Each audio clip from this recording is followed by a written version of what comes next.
지금 우리는 에베소서 6장에 나오는 하나님의 전신갑주 6항목에 대해서 살펴보고 있는데요. 이제 오늘은 그 5번째 항목으로 17절에 나오는 구원의 투구에 대해서 살펴보려고 합니다. 먼저 살펴볼 것은 이 구원의 투구할 때의 이 투구입니다. 투구. 여기 나오는 투구는 뭐 요즘으로 치면 이제 군인들이 머리를 보호하기 위해서 쓰는 그 철모 같은 거 아니겠습니까? 그 시절이나 지금이나 뭐 투구를 쓰든지 철모를 쓰든지 꼭 머리를 보호하는 그 장비를 갖춘다는 것은 그만큼 이 머리를 보호하는 일이 중요하기 때문이다, 뭐 그렇게 설명드릴 수 있는 거 아닙니까? 앞에서 살펴본 것처럼 이 심장과 장기를 보호하는 일이 중요하기 때문에 이 방탄조끼 같은 걸 착용하는 것과 똑같은 이치로 이제 이 머리가 너무나 이게 중요한 부위이기 때문에 이제 머리에 철모나 또 그 뭐라 그러죠? 헬멧, 이런 것들을 이제 착용하듯이 이 투구를 착용해야 된다. 이게 이제 오늘 첫 번째로 살펴보고 싶은 포인트인데요. 우리나라 같은 경우 그 프로야구 같은 거 보면은 이제 투수가 공을 실수해서 그 상대방 그 타자 몸에 맞히면은 그냥 일루로 보내고 뭐 그거로 끝입니다. 그러나 투수가 공을 상대방 머리에 맞히면 바로 그 자리에서 퇴장입니다. 똑같은 몸의 그 신체지만 뭐 다른 곳에 맞아도 그것이 굉장히 그 신뢰를 범하는 거지만 그 상대방 선수 머리를 이제 공으로 그 맞힌다는 거는 이게 치명적이기 때문에 그래서 이제 바로 그 퇴장을 시켜버리는 거 아닙니까? 그만큼 이 머리가 갖고 있는 또 머리를 보호하는 일의 중요성을 이제 알 수가 있는데요. 헬멧도 마찬가지입니다. 그 자전거나 오토바이를 탈 때 법으로 그 헬멧을 착용하도록 그렇게 하는 강제하는 이유가 뭐겠습니까? 또 오토바이는 헬멧을 착용하지 않으면 벌금을 물리게 돼 있습니다. 그럴 정도로 이제 강제적으로 다른 신체를 보호하는 보호대를 착용하지 않는다고 뭐 그 불법이다, 이것도 벌금 매기겠다, 그렇게 하지 않은데 유독 헬멧을 착용하지 않는 것만은 이거 불법이다, 이거 벌금을 매겨야 된다, 그렇게 심하게 강제적으로 헬멧을 착용시키는 거는 그만큼 이 머리를 보호하는 게 중요하다. 이걸 뭐 제가 지금 계속 강조하고 있는 거 아니겠습니까? 이걸 이렇게 강조하는 이유는 이게 영적으로도 마찬가지라는 겁니다. 지금 사도 바울이 하나님의 전신갑주를 취하라고 권면하면서 이 머리 보호대인 투구를 써라 이렇게 권면하는 것은 이 머리에서 일어나는 그 사람의 생각과 마음을 단속하라는 그런 의미가 내포되어 있는 거 아니겠습니까? 우리 생각과 마음을 단속하는 일, 이거는 하나님께서 허락하신 이 전신갑주를 취하는 이 일에 있어서 다른 어떤 것들보다도 중요하고 또 소중히 우리가 귀담아 들어야 될 말씀이라고 생각하는 것은 그만큼 이 마음을 단속하는 것, 생각을 단속하는 게 중요하다는 겁니다. 그러고 보면은 이 성경에서 우리 생각과 마음을 단속해야 된다는 권면의 말씀이 얼마나 여러 군데서 반복이 되는지 모릅니다. 우리가 잘 아는 잠언 4장 23절, 모든 지킬 만한 것 중에 더욱 너의 마음을 지키라. 왜? 생명의 근원이 이에서 남이니라. 그런가 하면은 잠언 23장 7절, 대저 그 마음의 생각이 어떠하면 그 위인도 그러한즉. 또 골로새서 3장 1절 2절, 그러므로 너희가 그리스도와 함께 다시 살리심을 받았으면 위의 것을 찾으라. 거기는 그리스도께서 하나님 우편에 앉아 계시느니라. 그리고 2절에서 위의 것을 생각하고 땅의 것을 생각하지 마라. 예수 믿는 구원받은 그리스도인들이 뭘 생각해야 되는지를 강조하는 말씀 아닙니까? 그런가 하면 로마서 12장 3절, 내게 주신 은혜로 말미암아 너희 각 사람에게 말하노니 마땅히 생각할 그 이상의 생각을 품지 말고, 뭐 이런 식으로 인용하자면 한도 끝도 없을 것입니다. 이처럼 성경은 그 사람의 생각과 마음을 지키고 단속하는 일의 중요성을 이렇게 많이 강조하고 있는데요. 그럼 이런 질문이 가능하겠죠. 성경은 왜 이렇게 그 사람의 생각을 단속하는 일의 중요성을 이렇게 반복해서 강조하는가? 로마서 8장 5절부터 7절에 보면은 그 답을 금방 알 수 있습니다. 육신을 따르는 자는 육신의 일을, 영을 따르는 자는 영의 일을 생각하나니 육신의 생각은 사망이요 영의 생각은 생명과 평안이니라. 육신의 생각은 사망이요 영의 생각은 생명과 평안이니라. 육신의 생각은 하나님과 원수가 되나니. 이 생각이라는 게 얼마나 중요한지를 이 구절만 읽어도 다 느낄 수 있는 거 아니겠습니까? 영국 총리를 역임한 마그릿 대처 같은 경우는 이분이 이제 평생에 그 자기 마음의 그 경구처럼 되뇌이는 말씀이 있다고 하는 걸 제가 어느 글을 통해서 봤는데요. 그 내용이 이렇습니다. 생각을 조심하라, 말이 된다. 말을 조심하라, 행동이 된다. 행동을 조심하라, 습관이 된다. 습관을 조심하라, 성격이 된다. 성격을 조심하라, 운명이 된다. 우리는 생각하는 대로 된다. 모든 우리 인생의 행로 그 첫 출발이 그 생각을 조심하는 거. 그래서 생각을 조심하라로 시작해서 우리는 생각하는 대로 된다. 그 글에 보니까 마그릿 대처 여사가 이 경구를 평생 자기 삶의 태도로 간직한 이유는 어린 시절에 이 경구를 그 아버지가 늘 이 경구를 들려주셨기 때문이다. 그런 내용의 글을 제가 본 것이거든요. 여러분, 마그릿 대처 여사가 이런 경구를 되뇌이면서 이런 것들을 마음에 새겼다면 예수 믿는 저는 요한복음 13장 2절 말씀을 종종 되뇌이곤 합니다.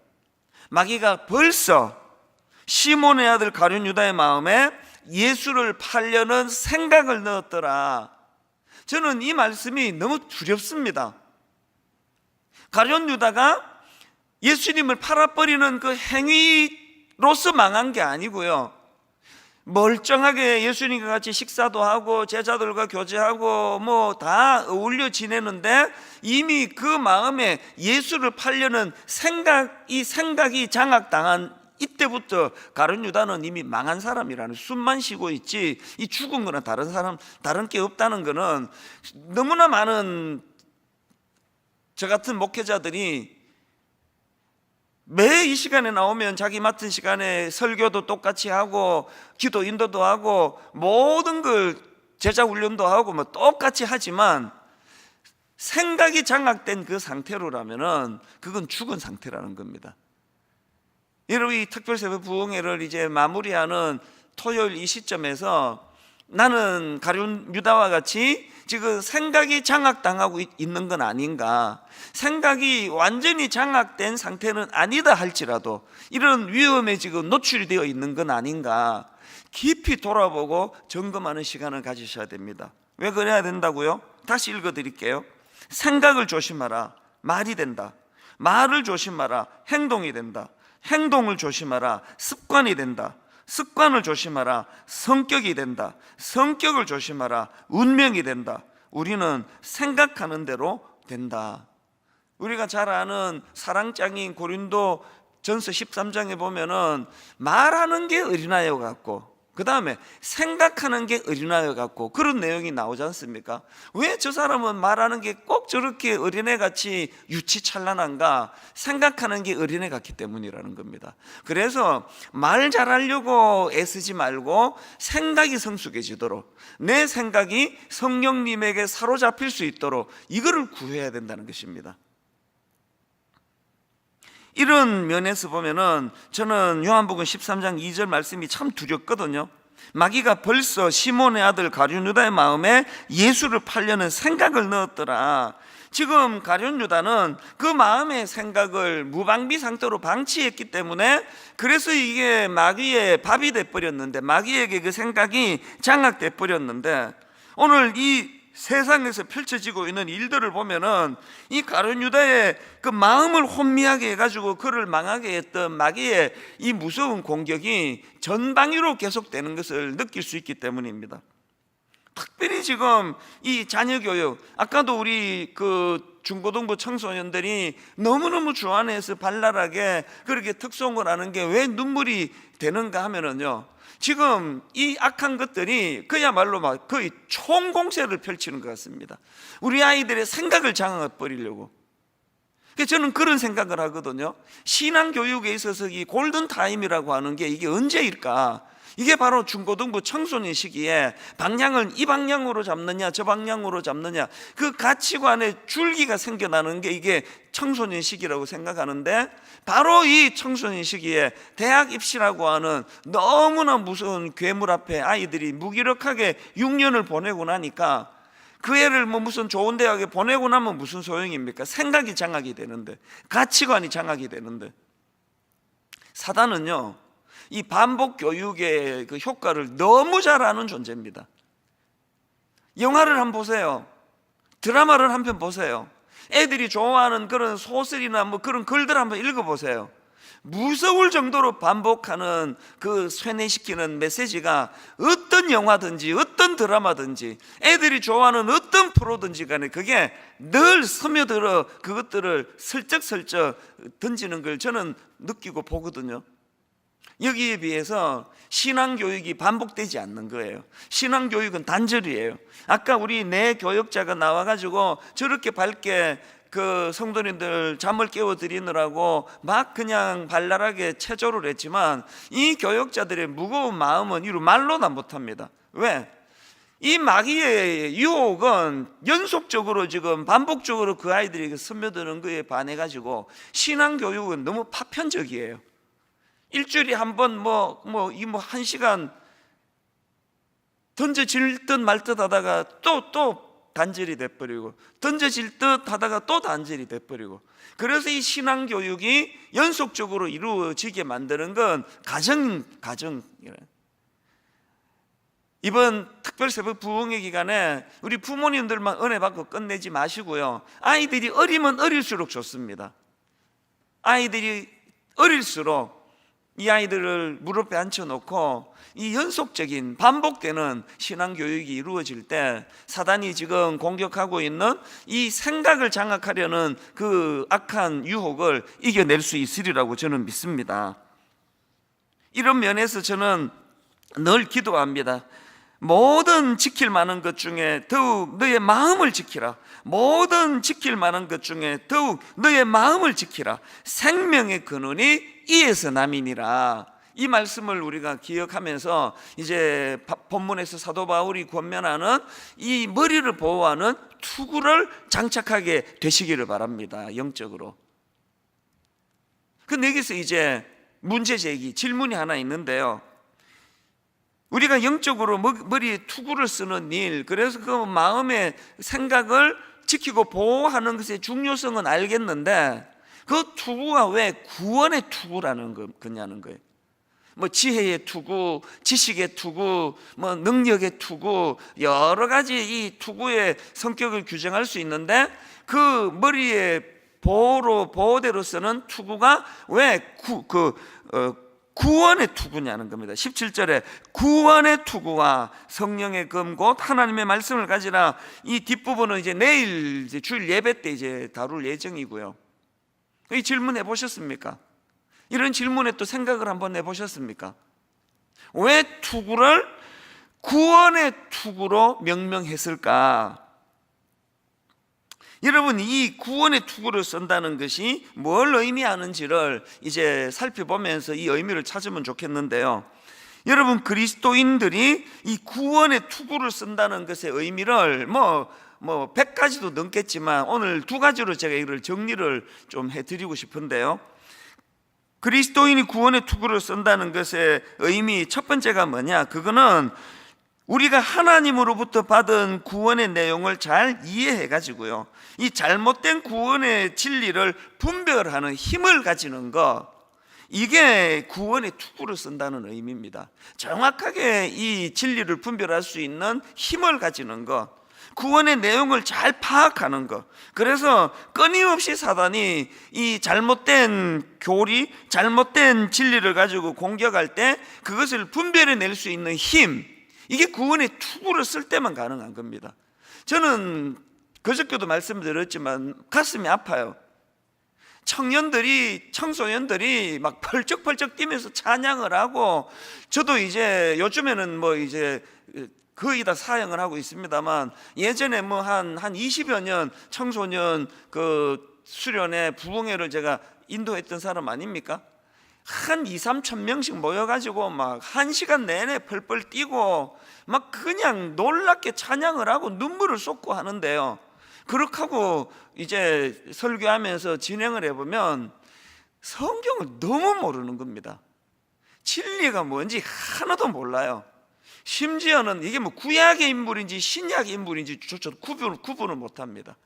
이 너무 펄펄 뛰다가 구원의 투구가 벗겨져 버린 것 같아요. 그러니까 뭐 그렇게 중고등학교 시절에 우리도 그 유아 유치부 그 교역자들을 보면은 진짜 눈물겹습니다. 너무너무 정성껏 애들을 길러 놓으면 뭐합니까? 이단이 툭 건들면 넘어가는데, 이 머릿속에 구원의 내용을 잘 이해하고 하나님으로부터 받은 이 구원의 이 진리, 이 잘못된 진리, 이것들을 분별할 수 있는 구원의 투구가 없다 보니까 뭐 이단이 건들면 넘어가는, 믿음 좋은 애들일수록 이단에 많이 넘어가는 게 왜 그럴까 생각을 해보면은, 어릴 때부터 너무 이런 감성적이고 자극적인 이런 신앙생활을 하다가 이단이 그럴듯한 어떤 논리적인 교리를 가지고 다가가면 거기에 빨려 들어가 버리는 겁니다. 교회가 이단 탓할 거 없고요, 지금부터라도 우리 아이들에게 이 구원의 투구를 씌워줘야 돼요.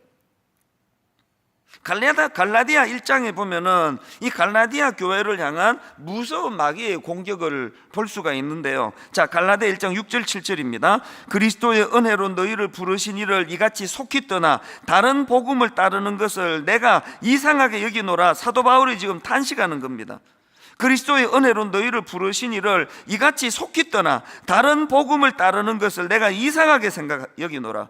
다른 복음은 없나니 다만 어떤 사람들이 너희를 교란하여 그리스도의 복음을 변하게 하려 함이라. 이 말씀의 배경은요, 지금 갈라디아 지역의 교회에 거짓 교사들이 들어가 가지고 잘못된 가르침을 지금 전하고 있는데, 가슴 아프게도 그 성도님들 중에는 이 구원의 투구가 장착되어 있지 않았기 때문에 그 잘못된 미혹하는 그 가르침을 그대로 거기에 빠져버리는 겁니다. 그 왜 빠지는 겁니까? 잘못된 가르침에 구원의 투구가 벗겨져서 그런 겁니다. 참 가슴 아픈 건요, 지금 이런 일들이 뭐 한국 교회뿐만이 아닙니다. 뭐 세계 교회 안에서 지금 일어나고 있고요. 그리고 이거는 2000년 역사 가운데 계속 진행되고 있습니다. 그렇기 때문에 오늘 우리 시대는 이 6가지 항목 중에서 무엇보다도 이 구원의 투구를 장착해야 돼요. 그래서 참과 거짓, 진리와 진리 아닌 걸 분별해내는 그런 능력. 그래가지고 여러분 그 한 번씩 집에 있으면 이제 초인종 눌러가지고요, 그 누구세요? 그러면 뭐 여호와의 증인입니다. 뭐 또 뭐 신천지가 뭐 성경 공부 좀 해보겠습니까? 그러면은요, 초인종 딱 눌러가지고 누구세요? 그 여호와의 증인입니다. 그러면 안 되니까요. 낌새가 이상하면은 조용히 문도 안 열어줘요. 그 이단하고는 접촉도 하지 말라고.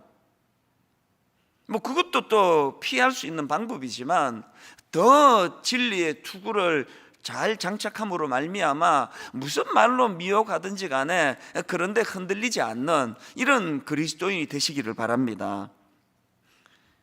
에베소 교회, 요한계시록 2장에서 에베소 교회 성도들이 주님께 칭찬받은 게 바로 오늘 본문으로 빗대어 말씀을 드리면 바로 이 진리의 투구, 이 구원의 투구를 잘 장착한 그 칭찬입니다.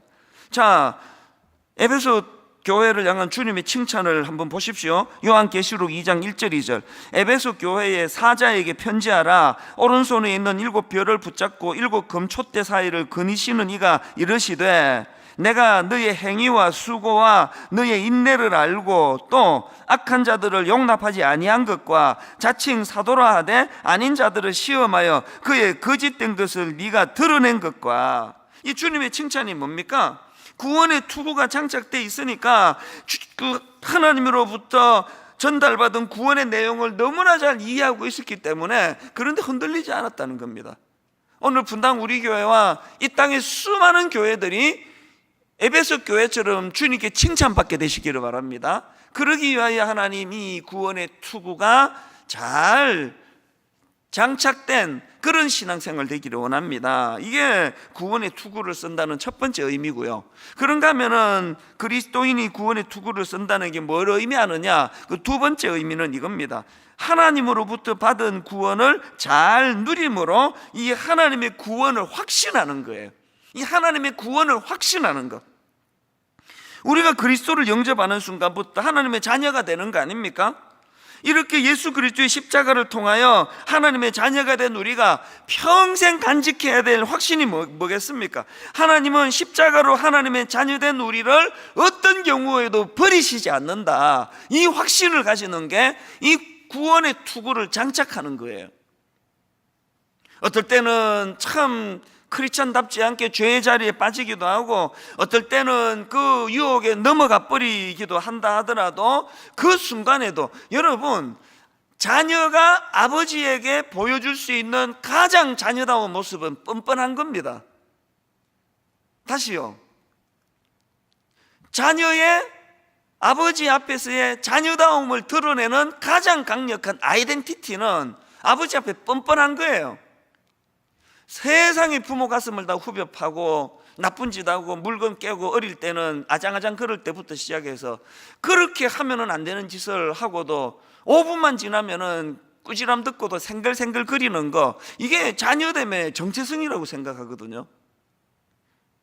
주님 앞에서 우리가 이 두 균형을 가져야 됩니다. 한편으로는 나는 이제 어둠의 자식이 아니다, 나는 거짓의 아비 새끼가 아니다, 나는 거룩하신 하나님의 자녀가 되었다, 나는 하나님의 자녀다운 삶을 살아야 되겠다는 이 몸부림을 죽을 때까지 해나가야 되지만요, 또 다른 한 측면으로는 어떻게 우리가 천사가 아닌데 식욕을 하고 넘어지고 나도 나를 이해할 수 없을 정도로 순간적으로 흔들릴 때가 있지 않습니까?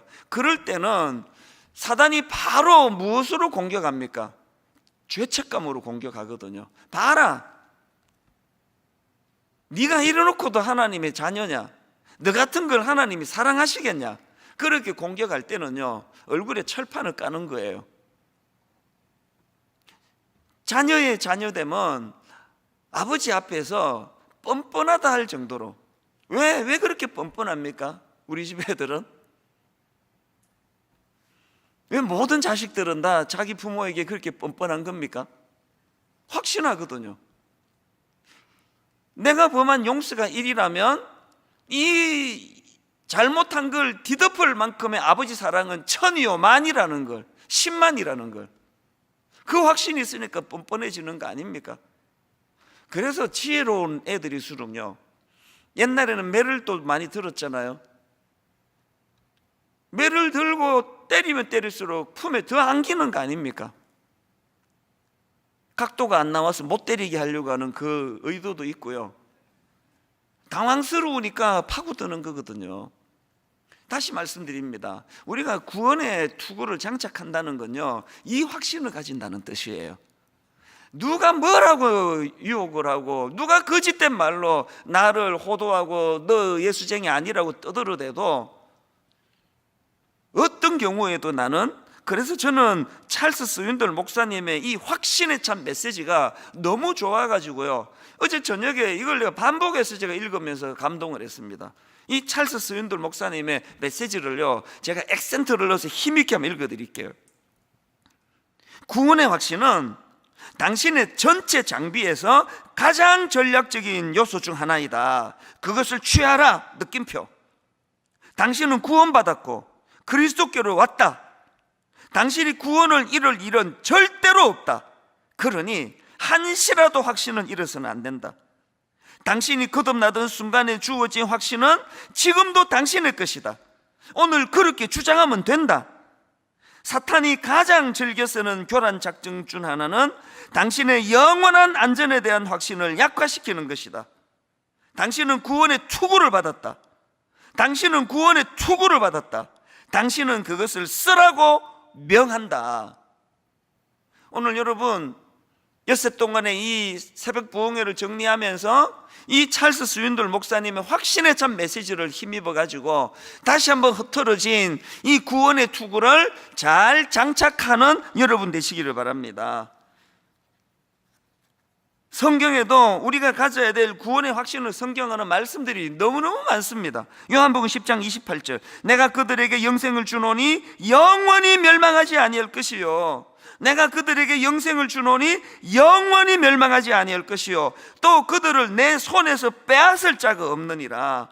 그들을 주신 내 아버지는 만물보다 크심에, 그들을 주신 내 아버지는 만물보다 크심에 아무도 아버지 손에서 빼앗을 수 없느니라. 가정에서 선포하십시오. 제가 이거 읽을 때 마지막에 큰 소리로 아멘, 그렇게 가정에서 화답해 주시기를 바랍니다. 내용을 다시 한번 감격으로 읽고 듣고 하시기를 바랍니다. 내가 그들에게 영생을 주노니 영원히 멸망하지 아니할 것이요, 또 그들을 내 손에서 빼앗을 자가 없느니라.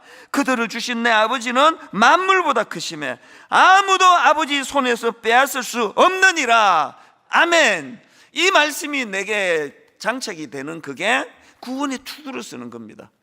너무너무 잘 아시는 로마서 8장 38절 39절, 내가 확신하노니 사망이나 생명이나 천사들이나 권세자들이나 현재일이나 장래일이나 능력이나 높음이나 깊음이나 다른 어떤 피조물이라도 우리를 우리 주 그리스도 예수 안에 있는 하나님의 사랑에서 끊을 수 없으리라. 아멘. 이 확신을 가지는 게 구원의 투구를 장착하는 거라니까요. 그래서 저는 간혹 교회들이 이제 무슨 창립 20주년입니다, 또 뭐 무슨 임직식입니다, 목사님이 영상으로 그 축하 영상을 좀 주시면 감사하겠습니다. 예전에는 막 달라는 데마다 다 이제 보내드렸는데 요즘에는 이제 많아져 가지고 대부분 또 사양하고 그렇게 하긴 하는데요, 제가 이제 축하 영상을 보낼 때 앵무새처럼 어느 교회든지 간에 맨 끝에 반복하는 건 빌립보서 1장 6절입니다. 너희 안에서 착한 일을 시작하시니가 그리스도 예수의 날까지 이루실 줄을 우리는 확신하노라. 교회 성도님들이, 그 교회 담임 목사님이 이 확신으로 머리에 구원의 투구를 장착한 한 교회는 흔들리지 않을 줄 믿습니다. 분당 우리 교회 19년의 역사가 그걸 지금 증명하고 있는 거 아닙니까? 중고등부만 사역했던 40대 초반의 어리버리한 담임 목사가 표면으로 드러나는 이 교회의 지도자로 세워져 있지만, 그러나 분당 우리 교회를 시작하신 분이 그리스도라는 이 확신을 가지고 있으니까 어떤 경우에도 흔들리지 않는, 그래서 분당 우리 교회 모든 성도님들이 이 구원의 투구를 장착하고 이 일을 시작하신 분이 주님이시기 때문에 분당 우리 교회는 흔들리지 않을 줄 믿습니다. 그렇게 하고 달려가는 거 아닙니까? 여러분 가정을 누가 허락해 주셨습니까? 여러분 가정을 허락해 주신 그 주님께서 구원의 투구를 쓰고 이 확신을 가지고 달려갈 때에 아무리 악한 것들이 여러분 가정을 흔들어댄다 할지라도 흔들림 없는 확신으로 견고하게 세워나가게 될 줄로 믿습니다. 그런데 여기서 한 가지요, 데살로니가 5장 8절입니다. 우리는 낮에 속하였으니 정신을 차리고 믿음과 사랑에 호신경을 붙이고 구원의 소망의 투구를 쓰자. 세 번역으로 보니까 구원의 소망을 투구로 씁시다. 지금 사도 바울은요, 구원의 투구에다가 개념 하나를 더 얹었습니다. 구원의 투구에다가 개념 하나를 더 얹는데 구원의 소망의 투구라고 이야기합니다. 뭘 의미할까요? 이거는 구원의 투구가 가진 성격을 강조하는 것인데요, 구원의 소망의 투구, 다시 말해가지고 이 구원의 투구는 구원의 소망이라는 속성을 가진 투구라는 겁니다. 그래서 로마서 8장 24절, 우리가 소망으로 구원을 얻었음에 소망이 소망이 아니니 보는 것을 누가 바라리요. 여러분, 여기 나오는 소망으로 구원을 얻었음에 또 구원의 소망을 투구로 섭시다, 이런 말들이 다 무슨 말입니까? 예수 그리스도의 부활로 인하여 우리 몸이 구원받았다는 것을 믿기 때문에 우리 삶에 소망이 생겼다는 겁니다. 무슨 소망이요? 죽음이 끝이 아니라는 거예요. 이 땅에서의 삶이 끝이 아니라는 거예요. 죽음이 끝이 아니라 부활이 있다는 사실을 소망으로 받아들인다는 겁니다. 왜 이 말씀이 저에게 이렇게 절실할까요? 코로나19라는 위기가, 코로나19로 인해 이렇게 저렇게 당황하고 있는 모든 성도님들이 그 당황하는 현실 앞에서 내면에 진짜 이상하게 소망이 작동되고 있구나, 이거를 확인하심으로 말미암아 내가 구원의 투구를 장착하는 건 맞다, 이거를 확인하는 통로로 코로나19를 쓰시기를 바랍니다. 가정에서 어려움을 당하는 분들, 여러분, 구원의 투구를 장착하신 분에게는 이 땅에서의 삶이 끝이 아니라는 소망이 부어져요. 이 땅이 끝이면 너무나 억울할 사람이 한두 사람이 아니에요. 그렇게 하고 끝내기에 너무 억울하잖아요. 이 땅에서 억울한 일이 많으면 많을수록 구원의 투구가 가져다주는 소망을 회복하셔야 돼요. 이 소망을 주님이 원하시기 때문에 사도 바울이 데살로니가서 5장 8절에서 구원의 소망의 투구를 쓰자라고 그렇게 강조하는 겁니다. 저는 엿새 동안에 모든 설교를 마무리하면서요, 물론 이제 마지막 6번째 그 항목은 내일 주일날 이제 진행이 되는 차원에서는 뭐 이게 끝나는 게 아니지만, 이제 월요일부터 토요일까지의 이 기간으로는 이제 오늘이 끝이니까 총 마무리하는 차원에서 지난 목요일에 있었던 이야기 하나를 언급하고 마무리하려고 하는데요, 뭐 매년 그렇지만요, 이번 특세도 막 너무 정신이 없고, 그리고 진짜 한 해 한 해 체력이 딸리는 게 느껴져요. 내가 이거를 언제까지 외부 강사를 쓰지 않고 이렇게 할 수 있을까라는 게 진지하게 의문이 되기 시작했어요. 원래 토요일서부터, 게다가 이제 또 마침 또 뭐 하나님께서 글쎄 뭐 테스트 하시는 건지 이 새틀처럼 많은 날 가운데 특별 새벽봉의 첫날에 아들 군대를 또 그렇게 발령이 나와가지고, 영장이 나와가지고, 또 월요일은 뭐 하루를 한낮을 다 썼거든요. 그리고 나니까 이게 마음에 집중이 안 되는 거예요. 막 이거 완전 날품팔입니다. 하루 벌어 하루 먹고 사는.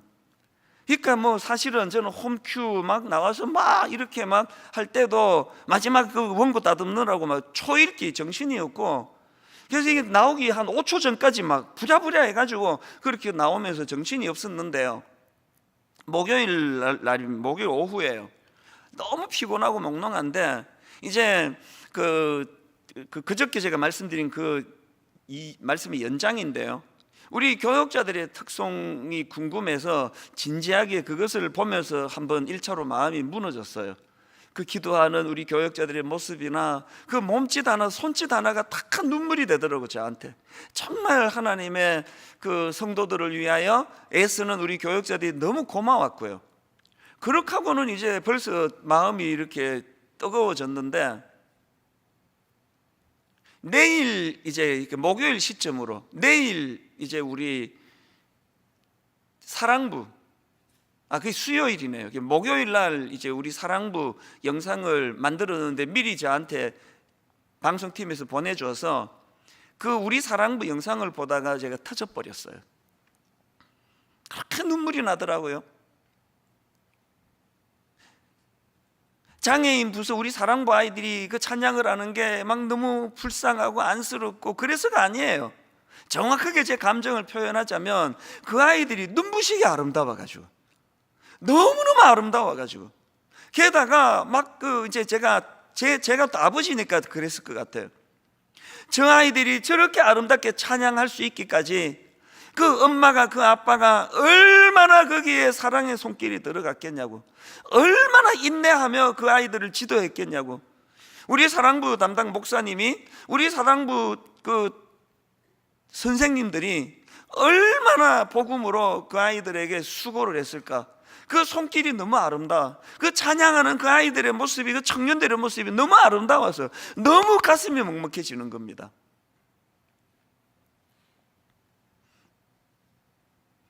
정말 마음으로 기도가 나옵니다. 하나님, 우리 사랑부 저 아이들, 저 청년들에게 로마서 8장 24절 우리가 소망으로 구원을 얻었음에 보이는 소망이 소망이 아니니, 보이는 소망이 소망이 아니니, 보이는 소망만이 소망이 아니니, 하나님, 저 아이들과 저 아이들의 가정에 구원의 투구가 장착됨으로 말미암아 어떤 집 아이들보다도 수고를 더 많이 해야 되고 손이 더 많이 가야 되고 더 많이 사랑으로 인내해야 되는 그 아이들과 그 가정과 부모들에게 복음이 주는 소망, 이 소망이 날마다 저들을, 지친 저들을 회복케 하는 능력이 되게 하여 주시옵소서.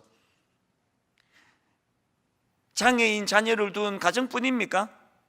비장애인 자녀들을 기르는 거, 오늘 그 자체가 고뇌예요. 그 자체가 고통입니다.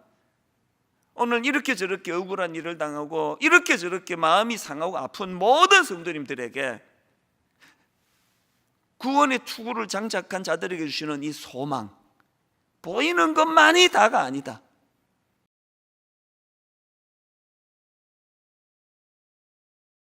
지난주에 우리는 에베소서 6장 11절 마귀의 간계를 능히 대적하기 위하여 하나님의 전신갑주를 입어라.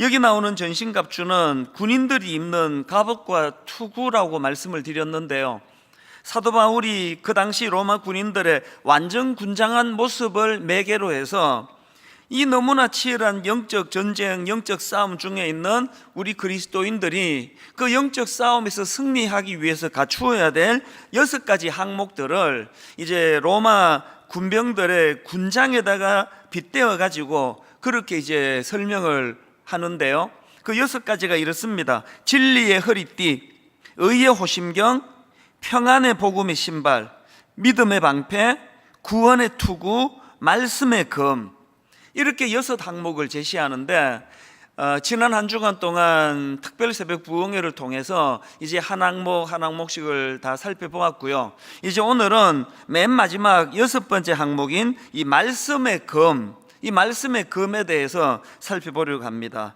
여기 해당되는 본문 말씀이 에베소서 6장 17절입니다. 구원의 투구와 성령의 검, 곧 하나님의 말씀을 가지라. 제가 이 하나님의 말씀을 가지라는 이 말씀을 묵상하고 또 여러 책도 보고 자료도 보고 하니까 이 말씀에서 뭐 너무나 소중한 한 가지 포인트가 뭐 이구동성으로 설명하는 내용이 이 6가지의 이 전신갑주로 갖추어야 될 항목 중에서 나머지 5가지는 전부 다 이게 방어적인 거고요, 여기 나와 있는 이 말씀의 근만 유독 이게 공격용이라는 겁니다. 우리가 지난 주 중에 살펴본 5가지를 보면은 그 다 방어용 맞습니다. 진리의 허리띠, 그 다음에 의의 호심경, 이게 방탄조끼 같은 거라 말씀드렸죠. 그 다음 평안의 복음의 신발, 또 믿음의 방패, 또 구원의 투구, 이 전부 다 방어용 아닙니까? 딱 오늘 우리가 다루게 될 하나님의 말씀만 이 공격용이라, 이 검으로 표현했다는 겁니다. 이게 보통 좀 조화를 이룬다고 생각하면은 6가지 항목을 드러내면 방어용 한 3가지, 또 공격용 한 3가지, 이렇게 조화를 이룰 것 같은데 지금 완전히 이게 치우치지 않습니까? 5가지는 다 방어용이고 공격용은 딱 하나인데 그게 하나님 말씀입니다. 이게 뭘 의미하겠습니까?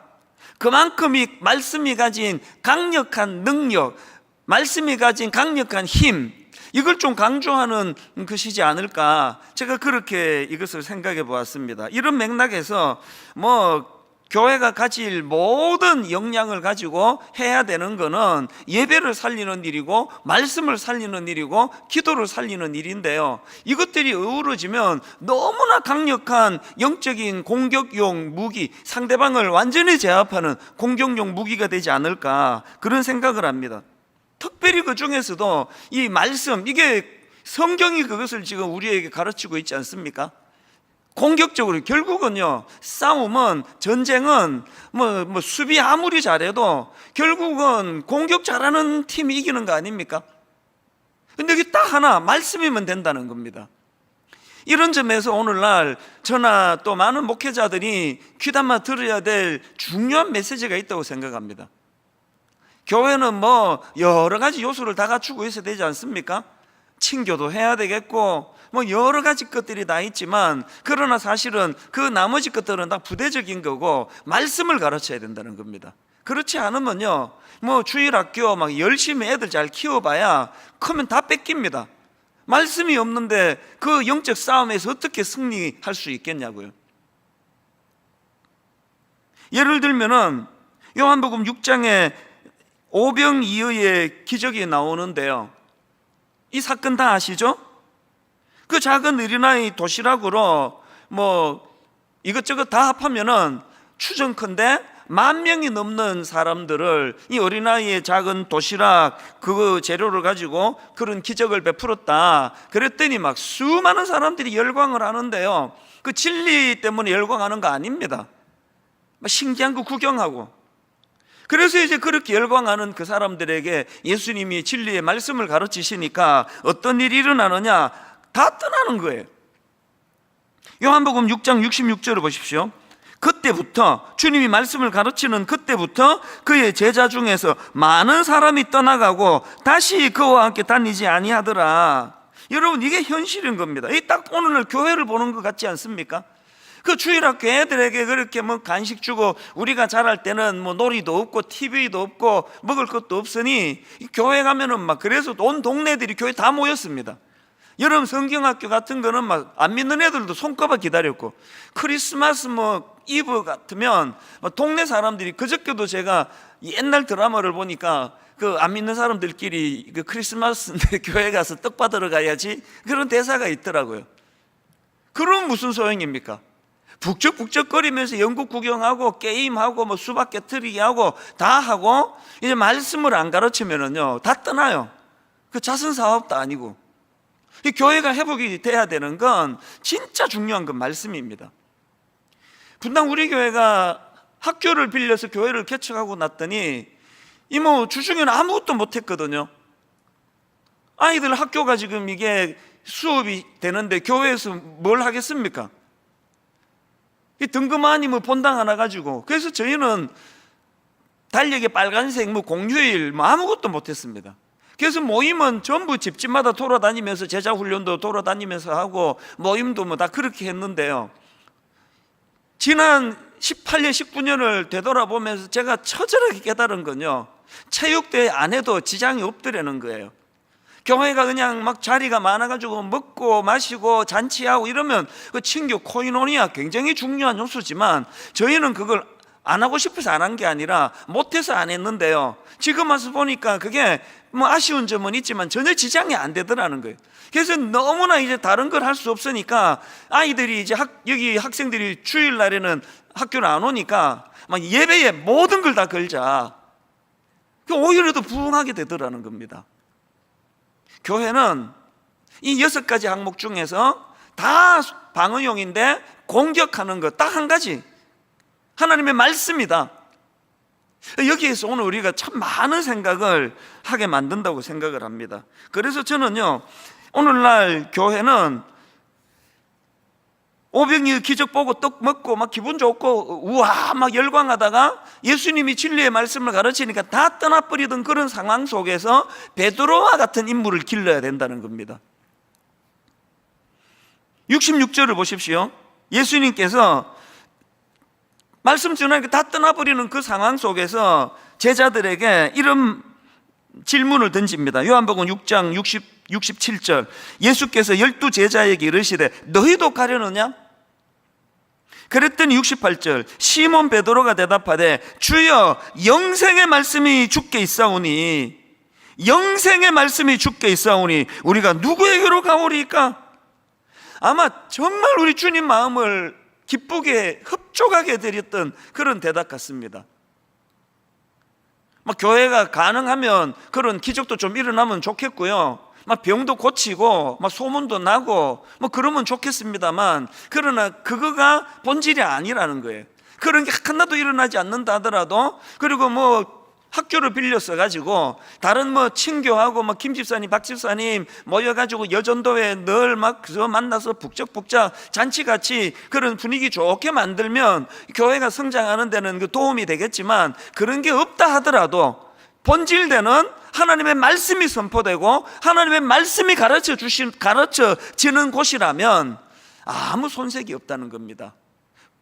분당 우리 교회와 이 땅의 모든 교회들이 방금 말씀드린 요한복음 6장 68절에서의 시몬 베드로와 같은 대답을 만들어내는 교회가 되기를 원합니다. 주의 영생의 말씀이 주께 있사오니 우리가 누구에게로 가오리까? 이런 차원에서 저나 여러분 모두가 다, 오늘 우리 시대는 너무나 무서운 영적인 공격이 많은 시대인데요, 이럴 때 우리가 성령의 검, 곧 하나님의 말씀, 이것을 가지고 맞설 수 있는, 늘 밀려만 다니고 수비만 하는 것이 아니라 수비도 잘해야 되겠지만 이것들을 가지고 한 방에 그 악한 적들을, 그들의 악한 또 계획을 무너뜨릴 수 있는 이런 말씀의 능력을 경험하게 되시기를 바랍니다. 여러분, 히브리서 4장 12절 말씀의 능력을 정말 믿으십니까? 하나님의 말씀은 살아있고 활력이 있어 좌우의 날선 어떤 검보다도 예리하며, 여기도 공격용 검이 나오지 않습니까? 좌우의 날선 어떤 검보다도 예리하여 혼과 영과 및 관절과 골수를 찔러 쪼개기까지 하며 그 마음의 생각과 뜻을 판단하나니. 여러분, 이 말씀은요 조금도 과장이 아닙니다. 기독교 역사 2000년 동안에 여러분, 예를 들어 가지고 종교교역가 마르틴 루터, 막 우리 생각에 이분은 막 타고나기를 거의 막 전사로 타고난 것 같지만 그렇지 않습니다. 제가 오늘 글에 보니까 젊은 시절에 루터는요 늘 수심이 가득한 우울한 청년이었다는 겁니다. 늘 그 마음에 하나님의 진노가 임할 것 같은 이런 두려움에 빠져 있었다는 겁니다. 그렇게 나약하게 짝이 없는, 그렇게 소심하고 그렇게 우울하고 그렇게 어두운 얼굴을 갖고 살아갔던 이 루터에게 로마서 1장 17절 말씀이 선포된 거 아닙니까? 복음에는 하나님의 의가 나타나서 믿음으로 믿음에 이르게 하나니 기록된 바 오직 의인은 믿음으로 말미암아 살리란 것 같으리라. 이 살아계신 하나님의 말씀이 좌우의 날선 어떤 검보다도 예리하게 그의 심령 골수를 찔러 쪼개기까지 그 마음을 파고 들어가니까, 세상에 그 나약한, 그 우울해 보이던 루터가 뭐 세계 역사를 바꾸어 놓은 거 아닙니까? 루터뿐만 아닙니다. 오늘 여러분, 우리가 이런 능력의 말씀으로 무장하고 기왕 예수 믿는데 이 말씀의 능력을 경험하고 살아가시기 위해서는 자꾸 그 엉뚱한데 뭐 오병이어 뭐 기적은 언제 구경하지? 이런 것이 아니라 생명의 말씀. 그래서 베드로처럼 영생의 말씀이 주께 있사오니 우리가 누구에게로 가오리까? 참 말씀을 묵상할 때 행복하고 말씀 속에서 기쁨을 발견하고 그 말씀이 능력이 되어서 그 어떤 악한 것들도 함부로 공격하지 못하게 만드는 이런 중심이 딱 서 계시는 믿음의 성도님들이 되시기를 바랍니다. 그래서 저는 오늘 이런 맥락에서 이제 이 본문 말씀을 중심으로 해서 이 능력의 말씀을 우리 잘 사용해야 될 거 아닙니까? 그래서 이제 제가 말씀의 검 사용법, 이런 제목으로 이제 한 2가지 정도 그 사용법을 좀 나누려고 합니다. 여러분, 말씀의 검 사용법, 첫 번째, 성령님을 의지하며 사용하기. 무슨 의미인지 아시겠죠? 자, 본문 에베소서 6장 17절을 다시 보십시오. 구원의 투구와 성령의 검, 곧 하나님의 말씀을 가지라. 여러분, 여기 보니까 지금 하나님의 말씀을 성령의 검이라고 그렇게 표현을 했는데요, 왜 하나님의 말씀이 성령의 검입니까? 대답 간단합니다. 왜 하나님의 말씀이 성령의 검이라고요? 그건요, 성령님께서 하나님의 말씀으로 우리를 인도해 주시기 때문입니다. 성경을 읽으실 때요, 꼭 한 가지 제가 지침을 드리고 싶은데요, 성경을 읽으시기 전에 반드시 기도하고 읽으셔야 돼요. 기도하시되 특별히 성령님께 간구의 기도를 드려야 됩니다. 성령님, 저는 너무나 미련한 인생입니다. 저는 아무리 말씀을 읽어도 이 깊은 영적인 진리의 말씀을 깨달을 수 없는 인생입니다. 그래서 제가 성경을 펴고 말씀을 읽을 때 성령님, 저에게 지혜를 주시기 원합니다. 이 말씀의 의미를 잘 깨달아 알 수 있도록 분별력을 허락해 주시기 원합니다. 그렇게 말씀을 읽기 전에 반드시 성령님의 도우심을 구하고 읽으셔야 됩니다. 예수님께서도 그 성령님 인도하심의 중요함을 여러 번 반복해 강조해 주셨는데요. 자, 요한복음 14장 16절을 보십시오. 예수님 이런 말씀을 하십니다. 내가 아버지께 구하겠으니 그가 또 다른 보혜사를 너희에게 주사 영원토록 너희와 함께 있게 하리니 그는 진리의 영이라. 그는 진리의 영이라. 여러분, 보혜사 성령님이 우리 곁에서 우리를 도와주시는 분으로 계시면요, 뭐 전방위로 도움을 받을 게 너무너무 많겠지만 오늘 예수님은 그 중에서 성령님은 진리의 영이시라는 겁니다. 내주하시는 성령님을 알지 못하고는요, 내주하시는 성령님의 그 진리의 영 되시는 성경 말씀을 깨우쳐 주시는 그 지혜를 덧입지 않으면 성경 100번 읽어도 아무 소용이 없습니다. 고린도전서 2장 10절 현대인의 성경입니다. 하나님께서는 누구를 통하여? 성령님을 통해 그 비밀을 우리에게 알려주셨습니다. 아니, 성경 자체가 성령님의 영감으로 쓰여져 있기 때문에 성령님의 영감으로 풀어 읽지 않으면 아무 소용이 없습니다. 옛날에 우리 학교 다닐 때 수학의 정석, 지금도 저는 가끔씩 악몽을 꿔요.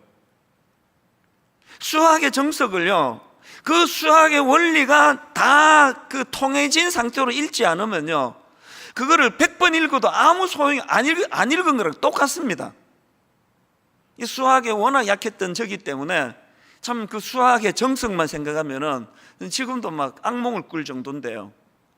수학의 정석 그 문제를 잘 풀이하고 그것을 반복해서 복습하기 위해서는 먼저 그 원리를 통달하고 나서 읽어야 되는 것처럼 우리가 진리의 영 되시는 성령님의 도우심을 받아 그 성령님께 은혜를 구하면서 그렇게 성령님의 인도하심을 따라 읽어야 된다.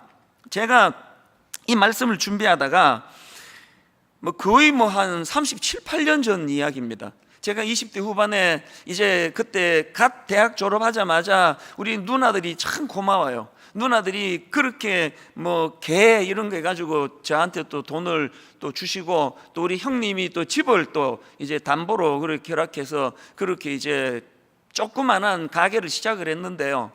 그렇게 이제 가게가 돈 맛을 좀 이제 알아가기 시작하고 그거 재밌더라고요. 이게 미국이란 나라가 정말 아메리칸 드림을 이루는 곳이라 그러더니 나같이 이런 초보도 막 열심히 하니까 되더라고요. 하나 구하기 위해서 막 뻔질나게 잠도 안 자고 뛰어다니고, 그래서 이제 이 돈 맛을 좀 알 듯 하는 그 즈음에 하나님께서 제 마음에 소명을 주신 거 아닙니까? 너 여기서 뭐 하니? 한국으로 돌아가 청소년들을 섬기고 도와라. 아니, 전 가족이 이민으로 미국에 갔기 때문에 저는 평생에 한국으로는 못 가는 줄 알았습니다. 강력한 하나님의 그 소명 앞에 순종해서 제가 이제 그 소명 받고만 서너 달 만에 이제 한국으로 총신대학 신학대학원을 입학을 했는데요. 그 과정을 제가 생각해 보니까요, 너무너무 가슴 벅차고 너무 감사하고 너무 감격한 것도 있었지만 또 다른 한편으로 정말 제가 두려워하고 불안했던 기억이 있습니다. 그래서 병으로 와가지고 막 고열에 시달리고 끙끙 앓고 그런 그 기간을 보냈거든요. 왜 그렇게 불안했느냐? 여러분 생각해 보십시오.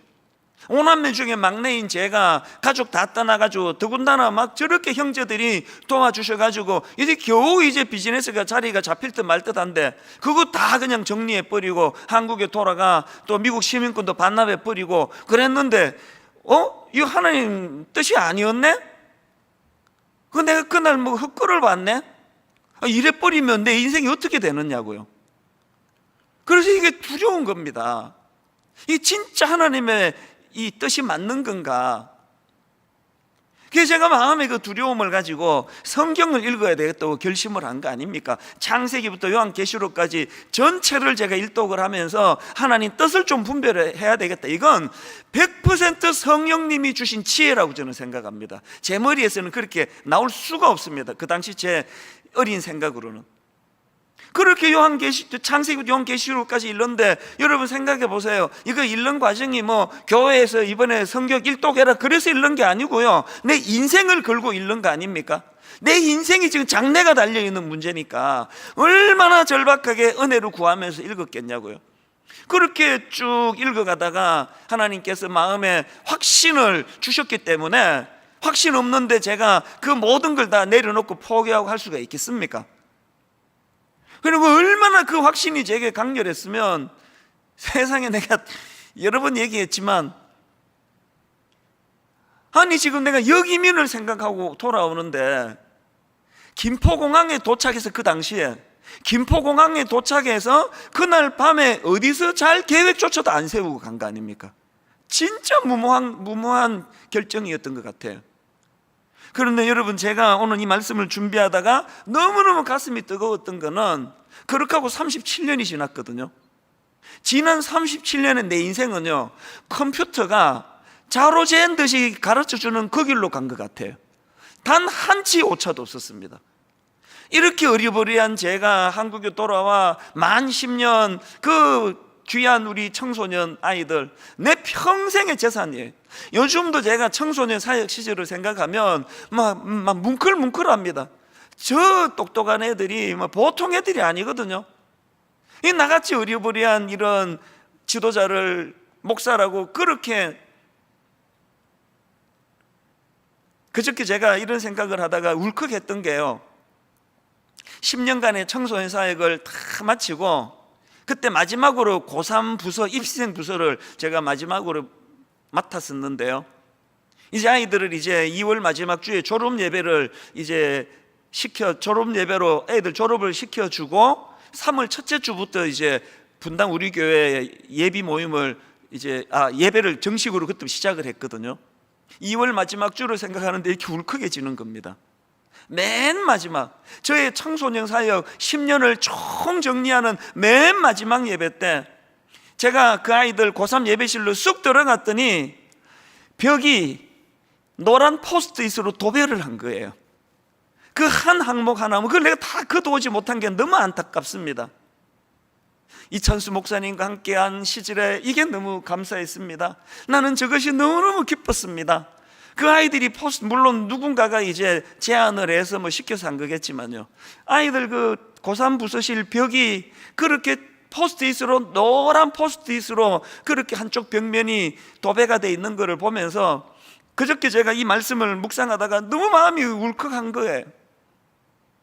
이 어리버리한, 아무것도 준비가 안 된, 아니 지금 귀국하고 김포공항에 내려가지고 그날 저녁에 어디서 잘 계획조차도 안 세우고, 그래서 마중 나온 내 친구한테 너무 궁색한 그 며칠간의 신세를 지는 이런 글로 시작한 어설프기 짝이 없는 저의 역이민 생활이었는데, 지난 37년은 너무나 정확하게 한치에도 오차도 없는,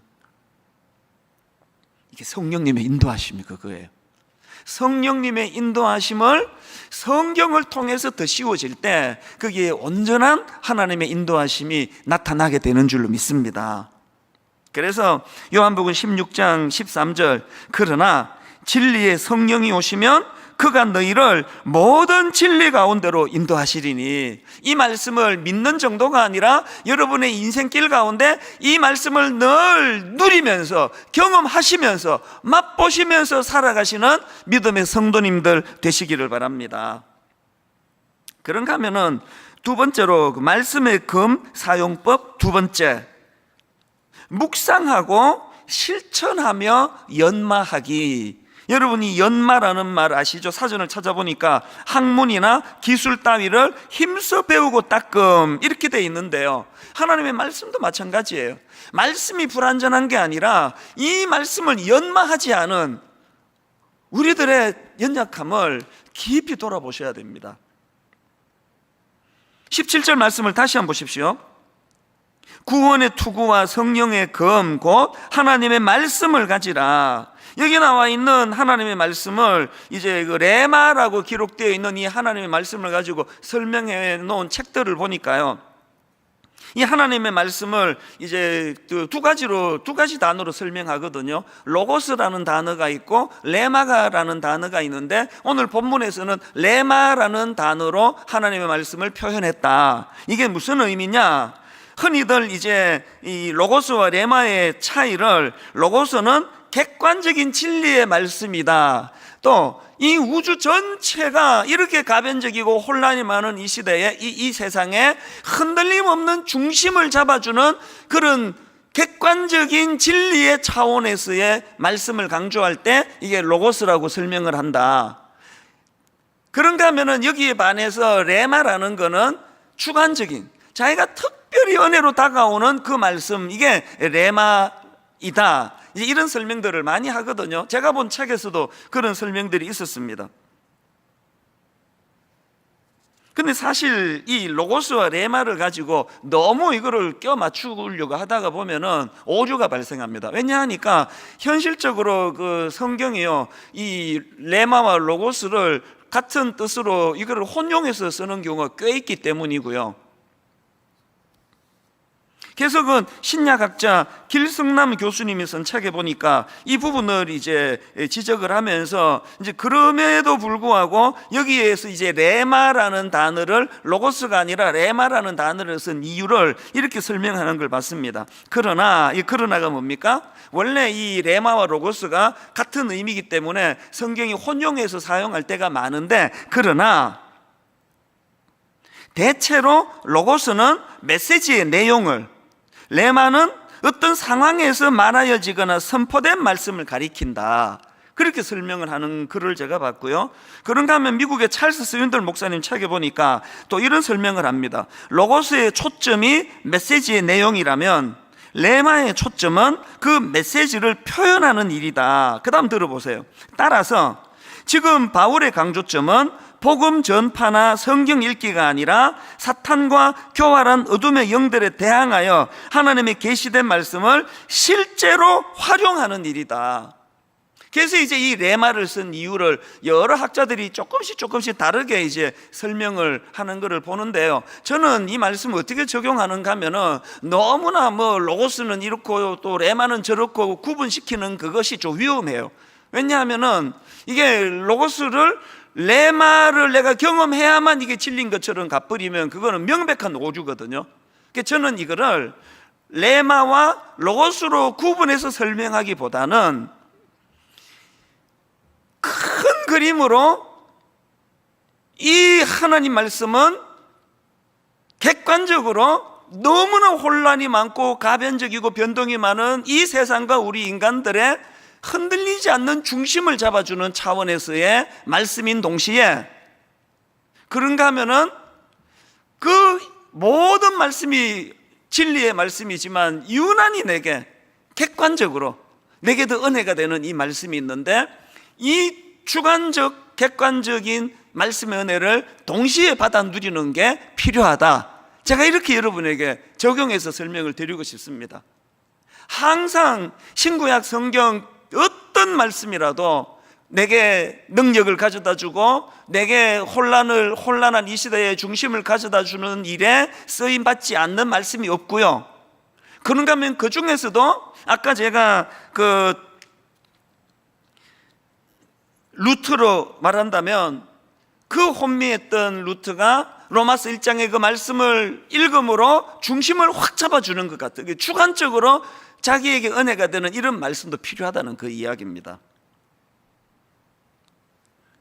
너무나 많은 죄책감을 가지고 우울하고 또 병원을 출입하고 약을 먹고 그런 어떤 자매가 어느 날 갑자기 로마서 8장 1절 2절 그러므로 이제 그리스도 예수 안에 있는 자에게는 결코 정죄함이 없나니 이는 그리스도 예수 안에 있는 생명의 성령의 법이 죄와 사망의 법에서 너를 해방하였습니다.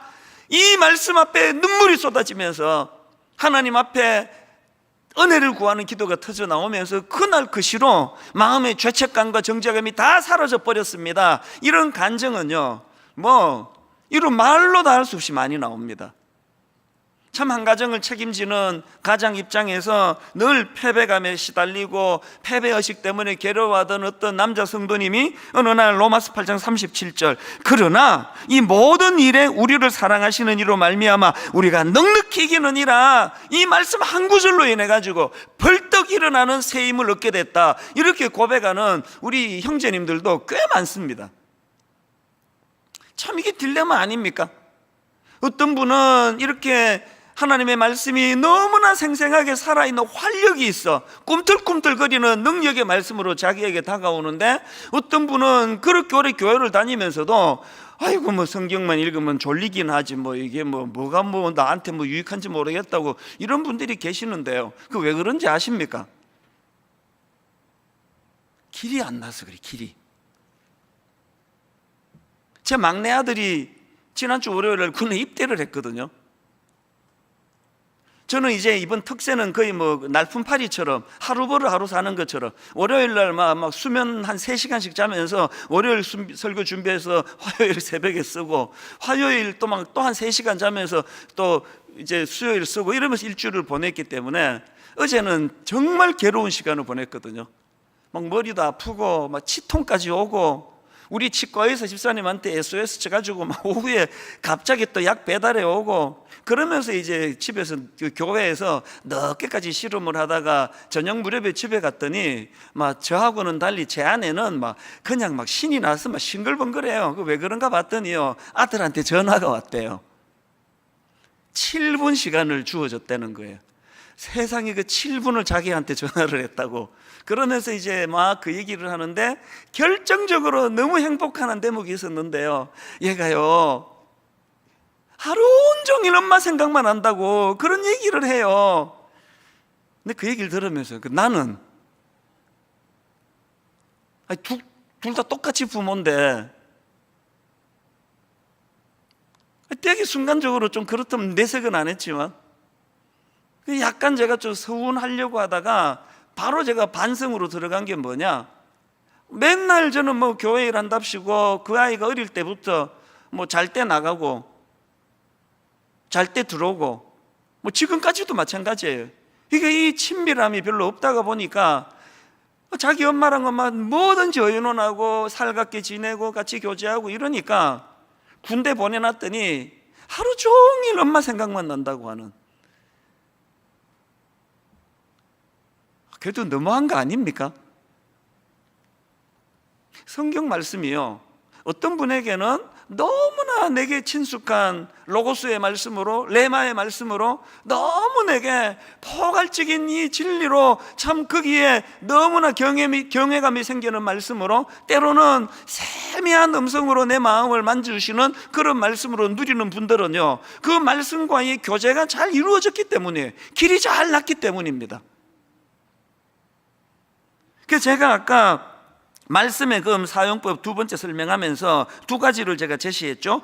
첫째 묵상하고, 둘째 실천하면서 이것들을 연마해 나간다고 말씀을 드렸지 않습니까? 그래서 여러분 말씀을 묵상해야 됩니다.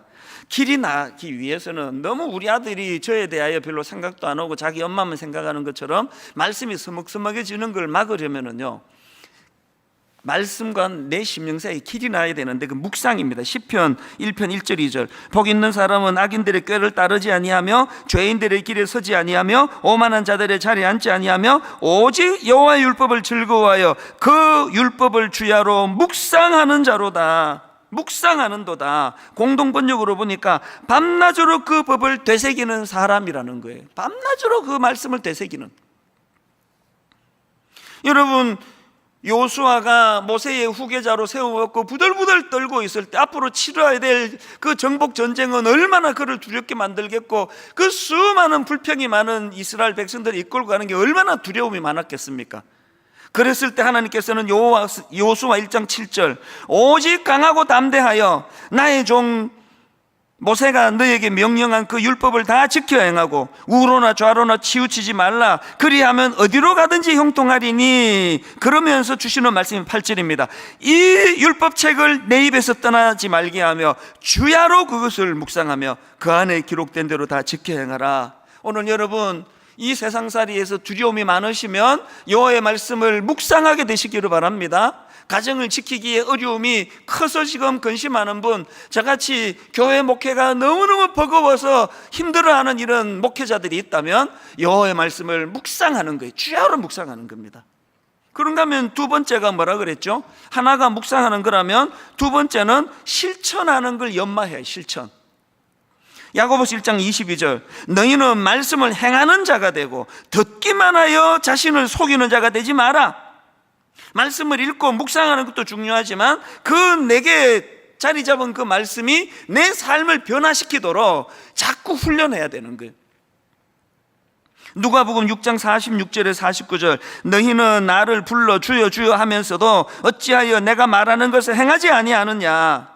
내게 나와 내 말을 듣고 행하는 자마다 누구와 같은 것을 너희에게 보이리라. 집을 짓되 깊이 파고 주추를 반석 위에 놓은 사람과 같으니 큰 물이 나서 탕류가 그 집에 부딪히되 잘 지었기 때문에 능히 요동하지 못하게 하거니와. 그 다음 보세요. 49절, 듣고 행하지 아니하는 자는 주추 없이 흙 위에 집 지은 사람과 같으니 탕류가 부딪힘에 집이 곧 무너져 파괴됨이 심하니라 하시니라.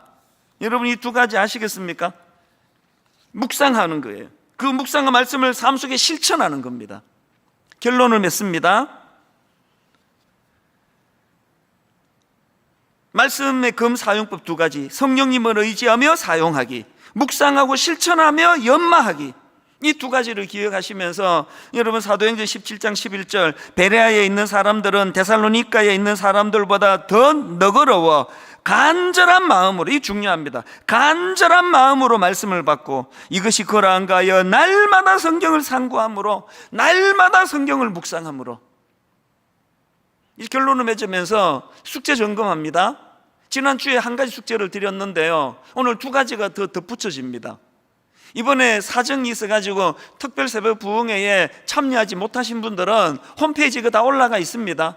꼭 들어가셔서 사도 바울이 말하는 이 진리의 하나님의 전신갑주를 위한 이 6가지 구비 조건 중에 5가지를 설명해 드렸거든요. 꼭 들어가셔서 그것을 듣고 묵상하시고 점검하시고요. 두 번째 숙제는 지난 주일날 드렸던 거, 에베소서 6장 10절부터 20절 암송하게 되시기를 바랍니다. 말씀을 암송한다는 것은 적과 대항에 싸울 때 총알을 비축하는 것은 같습니다. 숙제 하나가 더 있습니다. 주중에 드렸는데요, 필사.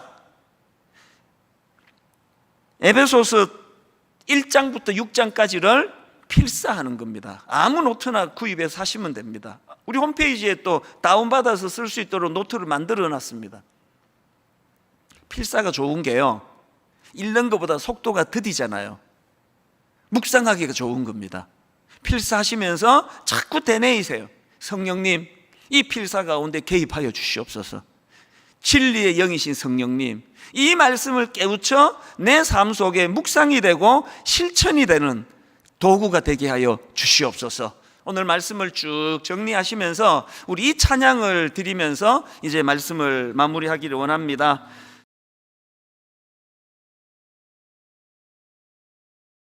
지난주까지 살펴본 것처럼 사도 바울은 에베소서 6장 11절에서 큰 전제를 선포합니다. 마귀의 간계를 능히 대적하기 위하여 하나님의 전신 갑주를 입어라.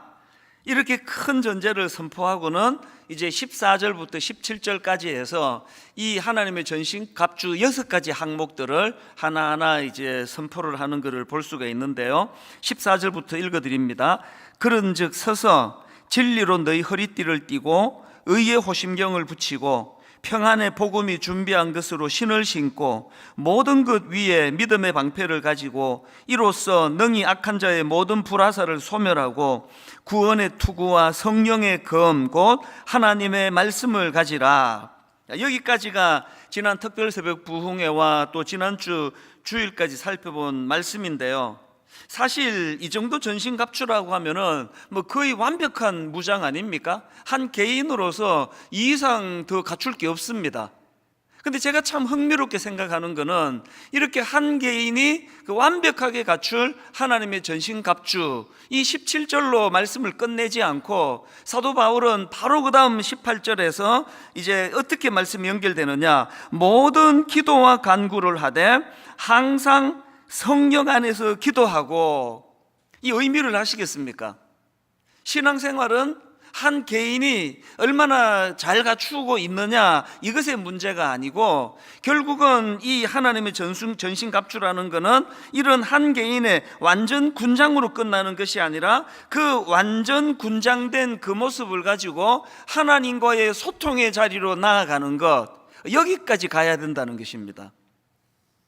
그래서 저는 이런 본문의 흐름을 보면서 두 가지 중요한 그 전제를 오늘 좀 말씀을 드리고 싶은데요, 전체 이 전신갑주 시리즈와 관련된 전체적으로 아우르는 두 가지 메시지 중에 첫 번째 메시지가 뭐냐, 여러분 신앙생활에 있어서 가장 위험한 것, 하나님과의 고립된 상태라는 겁니다. 아무리 잘 갖추면 무슨 소용이 있습니까? 그 프로야구 같은 거를 보면은 저 사람은 엄청난 홈런 타자예요. 쳤다 하면 안타고 쳤다 하면 홈런인데, 그런데 여러분 그런 홈런 타자를 하더라도 타석에 들었으면은 끊임없이 그 감독과 혹은 코치의 사인에 늘 그 주의롭게 보고 있다는 거, 이게 되게 흥미롭습니다. 그래서 상대방 투수가 공 하나 던지고 나면 또 감독을 쳐다보고 코치를 쳐다보고, 나는 홈런 타자인데 저런 사인 필요 없다, 이런 선수를 저는 지금까지 본 적이 없습니다. 왜 사도 바울이 17절까지 해서 한 개인의 완전 군장으로서 말씀을 끝내지 않고 이 기도라는 도구를 통해서 하나님과의 소통을 강조하는 말씀으로 연결이 되는가? 성령 안에서 기도하고 이 18절 말씀이 가진 의미가 무엇인가? 여러분, 우리가요 꼭 기억해야 될 것, 이 전신갑주 6개 항목은 그 자체가 하나님과의 소통을 통해서만이 작동되는 특징을 갖고 있다는 겁니다. 이 저 같은 오래 믿은 사람들이 가진 위험이 그런 외적인 걸 갖추었다는 것으로 너무 만족하다가 보니 이걸 잊어버릴 때가 많은 겁니다. 멀쩡히 모태신앙입니다, 5대째 교회다닙니다, 이런 이야기를 하는데 제가 보면은 그 6가지 군장이 다 녹이 슬어 있는 게 기능이 작동이 안 되는 겁니다. 이 6가지 군장에 결정적인 강력한 특징이 있다면 이 모든 것들이 하나님과의 소통, 이 기도라는 도구를 통한 하나님과의 소통을 통해서만이 이것들이 작동이 된다는 거예요. 이게 지금 오늘 본문에서 보여주는 흐름이고요. 그런가 하면 두 번째로, 지금 말씀이 한 개인의 완전 군장을 잘 갖추는 것으로 끝내지 않고 바로 그 다음으로 기도가 강조되는 18절로 연결되는 이 말씀의 그 흐름을 보면서 저는 두 번째로요, 모든 공급의 원천은 하나님으로부터 시작이 된다는 걸 인식해야 된다는 겁니다. 이 사도 바울의 19절의 이 참 기도 부탁이 너무나 의미가 있는데요, 19절입니다. 또 나를 위하여 구할 것은 내게 말씀을 주사 나로 입을 열어 복음의 비밀을 담대히 알리게 하옵소서 할 것이니, 지금 말씀을, 그 바울에게 말씀을 달라고 그렇게 좀 기도해 달라, 이런 부탁을 하는 사도 바울에게 있어서 결정적으로 바울이 알고 있는 게 뭡니까? 이 말씀 공급의 원천이 자기 자신에게 있는 게 아니라 하나님으로부터 공급된다는 걸 너무나 잘 알고 있었기 때문에 이런 부탁을 하는 거 아닙니까? 이것과 관련해서 저도요, 제 자신이 이해가 안 되는 불가사의한 게 하나 있습니다. 올해로 제가 딱 설교를 지금 30년째 하고 있습니다. 내 인생의 절반을 이 설교하는 것에 모든 걸 다 내던진 삶을 지금 살아가고 있는데 뭘 이해를 못하는가? 이렇게 오래 설교를 하고 했음에도 불구하고 여전히 월요일 아침이 되면은 이번 주 다음 주 설교할 머리가 하얘지고요, 여전히 토요일 저녁이 되면 설교 준비를 다 끝냈음에도 불구하고 안절부절하고 불안하고 냉장고 문을 열었다 닫았다 하고, 제 아내의 표현으로는 이 고산병에 걸린 것처럼. 보통 여러분 그 1만 시간의 법칙이라고 들어보셨지 않습니까? 어떤 분야의 전문가가 되려면 최소한 1만 시간 정도의 훈련이 필요하다, 이게 1만 시간의 법칙이고요. 이것과 비슷한 게 한 분야를 10년을 한 분야를 뚫으면 그 분야의 전문가가 된다, 이게 다 같은 얘기거든요. 여러분, 저는요 한 분야를 30년을 지금 뚫고 있습니다. 아니 그런데 왜 토요일 저녁이 되면 왜 안절부절하고 마음이 불안하고 염려가 되고 왜 이런 이상한 일이 왜 생기느냐고요. 아니 이거는 신학교 금방 입학한 그 신학생 시절에 보여줘야 되는 그 어설픔 아닙니까? 어떻게 말하면은 신학교 다닐 때는 이런 초조함이 없었습니다. 설교가 좀 자신이 있었거든요. 막 그냥 소리 지르고 막 다 했는데, 아니 왜 갈수록 요즘에는 제가 제 모교인 총신대학 신학대학원에서 전에는 와서 뭐 채플 인도해 달라, 또 여름 수련회 경건회를 3일간 인도해 달라 그러면 그 자리에서 오케이 했습니다. 아니 이런 영광이 있습니까?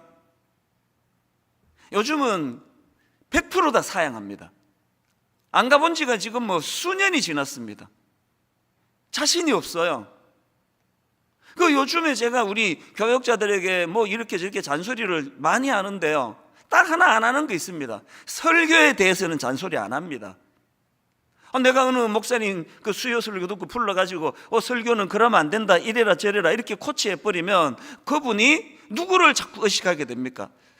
말씀의 원천이 하나님을 의식해야 되는데 우리 담임 목사가 또 이것도 뭐 또 지적하면 어떡하나, 그렇게 될까봐 제가 지금 단 한 번도 설교를 가지고 지적해 본 적이 없습니다.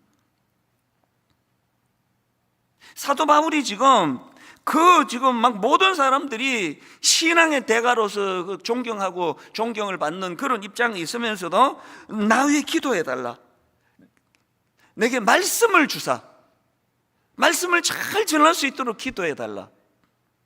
원천이 자기로부터 나오는 게 아니라는 건 하나님께로부터 나온다는 걸 철저하게 인식하고 계시다는 거 아닙니까? 그래서 저도 토요일마다 막 이렇게 하는 게 사실 좀 불편하거든요. 일주일에 한 번씩 이렇게 안절부절하고 누워도 잠이 안 오고 또 잠도 깊이 안 오고, 알람을 새벽 3시에 맞춰 놓으면은요, 알람 소리 듣고 깨는 경우는 1년에 몇 번 되지도 않습니다. 그 전에 깨요. 잠을 깊이 못 잔다는 소리거든요.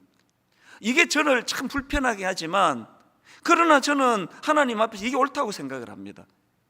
제가 뭐 어느 후배를 만나든 심지어는 뭐 우리 교육전사님을 만나도 그때 항상 하는 말이 나한테 조언해 줄 거 없나? 왜 그래야만 됩니까? 원천이 제게서 나오는 게 아니라는 걸 알거든요. 그래서 또 알아요. 내일 새벽 되면은 그 다음 주 본문을 보면은 막막해요. 이거 가지고 어떻게 또 요리를 하지? 늘 사도 바울과 같은 그 심정이 어떤 심정인 걸 알기 때문에 은혜를 달라고. 저는 뭐 다른 욕심 없습니다. 뭐 총회장 뭐 되고 싶은 마음 한 번도 저 같은 그릇은 그런 갈 수 있는 그릇 아닙니다. 누구한테 부탁하는 거 뭐 어느 뭐 이런 거 좀 되게 위원장 자리 좀 되게 해달라 이런 부탁 해본 적이 없고요. 누구를 만나든지 부탁하는 거 말씀 좀 잘 전하게 해달라고 늘 그 노심초사하는 마음을 가지고 있거든요. 사도 바울이 지금 19절에서 이 모든 공급의 원천은 자기로부터 나오는 것이 아니라 하나님으로부터 나온다는 것을 참 인식하게 하는 말씀을 전하는데요, 그 앞에 18절도 마찬가지입니다. 모든 기도와 간구를 하되 항상 성령 안에서 기도하고, 여기 나오는 성령 안에서 기도하고라는 말씀의 의미는요, 성령의 인도하심을 따라 기도하는 걸 의미하는 거 아닙니까? 이건 역시도 그 기도도 막 자기 의지로 막 자기가 하는 게 아니에요. 성령님이 이끄시는 대로, 성령님이 인도하시는 대로. 외국을 방문을 하시려면 그 외국에서도 이제 그 스마트폰을 쓰고 싶으면은 꼭 국내에 있을 때 전화를 해야 돼요. 그 본사에다 전화를 해가지고 이 로밍 서비스를 신청을 해야 됩니다. 그리고 별도의 또 요금을 줘야지 이제 미국 가서도 또 유럽에 가서도 쓸 수가 있습니다. 저는 그 돈 몇 푼 좀 아껴보겠다고 거의 지금까지는 로밍을 안 하고 다녔거든요. 그러니까 이 와이파이가 너무너무 절실한 거예요. 막 공항에서 이 와이파이는 엄청 느려요. 이건 그냥 연결을 해야지만 한국으로 나 잘 도착했다 전화도 하고 또 그 사이에 뭐 뉴스도 보고 이래야 되니까요. 와이파이가 너무 절실해요. 호텔에 가서도 하여튼 뭐 와이파이가 제일 중요합니다. 조금만 벗어나면 통화가 안 돼요. 제가 이 말씀을 준비하다가 네 맞아 지난번 미국 갔을 때 어디 연락할 일이 있는데 이게 전화가 안 되니까 기계는 멀쩡히 다 갖고 왔는데 안 되니까 답답했었지. 이게 신앙적으로 이게 중요한 거 내가 참 깨달았네. 뭐 완전 군장을 막 껍데기 다 갖추면 무슨 소용이에요. 이 기계가 이거 최신 폰인데 이거 내가 120만 원 주고 샀어. 아무리 기계 자랑하면 뭐합니까? 터지지를 않는데. 하나님과의 소통이 이런 거예요. 저는 오늘 한국교회가 갖고 있는 여러 어려움들이 영적으로 와이파이가 터지지 않기 때문이라 생각하거든요. 감독은 지금 막 열심히 사인을 보내는데 나는 홈런 타자라고 그냥 막 자신만만해서 안 쳐다보고 있는 이 선수와 같은 답답함을 우리 감독 되시는 하나님께서 얼마나 탄식하시겠냐고요. 여러분, 이 전신갑주 말씀의 시작인 6장 10절 말씀 자체가 이걸 강조하며 시작하는 걸 볼 수 있습니다. 끝으로 너희가 주 안에서와 그 힘의 능력으로 강건하여지고, 주 안에서와 누구의 힘입니까? 그분의 힘의 능력으로 강건해집니다. 힘의 원천은 우리에게 있지 않다는 걸 시작부터 선포하고 있는 거 아닙니까? 이 10절을 메시지 성경으로 보니까 이렇게 번역을 합니다. 하나님은 강하신 분입니다. 하나님은 여러분도 그분 안에서 강하기를 바라십니다. 누가 기도의 자리로 나갈 수 있습니까? 신앙이 뭔지를 정확하게 아는 사람이에요. 기도의 자리로 나갈 수 있는 사람이 가진 강력한 두 가지 전제가 하나님은 강하신 분이라는 걸 인식하는 거예요. 하나님은 강하신 분인 걸 내가 믿습니다. 그 다음 두 번째가 뭡니까? 그 하나님으로 인하여 저도 강하게 될 줄로 믿습니다. 우리 하나님은 내가 비실비실 사는 것이 아니라 강한 용사가 되기를 원하는 줄 믿습니다. 이 두 가지를 인식하는 자만이 기도의 자리로 나가는 사람이라 생각하거든요. 역대하 20장 15절에 보면은 야시엘이 이르되 온 유다와 예루살렘 주민과 여호사밧 왕이여 들을지어다. 여호와께서 이같이 너희에게 말씀하시기를 너희는 이 큰 무리로 말미암아 두려워하거나 놀라지 말라. 왜 이렇게 두려워하거나 놀라지 말라고 하시느냐? 이 전쟁은 너희에게 속한 것이 아니요, 이 전쟁은 너희에게 속한 것이 아니요 하나님께 속한 것이니라. 아까 그 말로 빗대 말하면 이 기계가 대단히 작동이 잘 되고 안 되고가 문제가 아니라 와이파이가 터지는 데 있느냐, 네 위치가 중요하다는 거 아닙니까?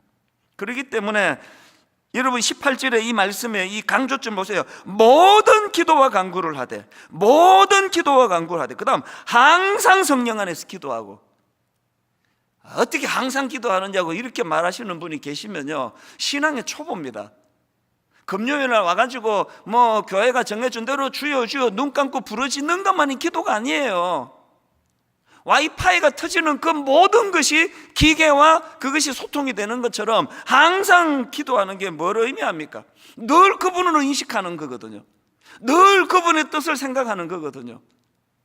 공적으로 눈을 감고 부르짖어 기도할 때가 있다면 지하철을 타고 가면서도 늘 그 지하철 안에서도 하나님과의 와이파이가 소통이 돼서 그분의 뜻을 구할 수 있는 거거든요. 설교 준비하면서, 밥을 먹으면서, 자녀를 교육하면서 항상 모든 기도와 간구를.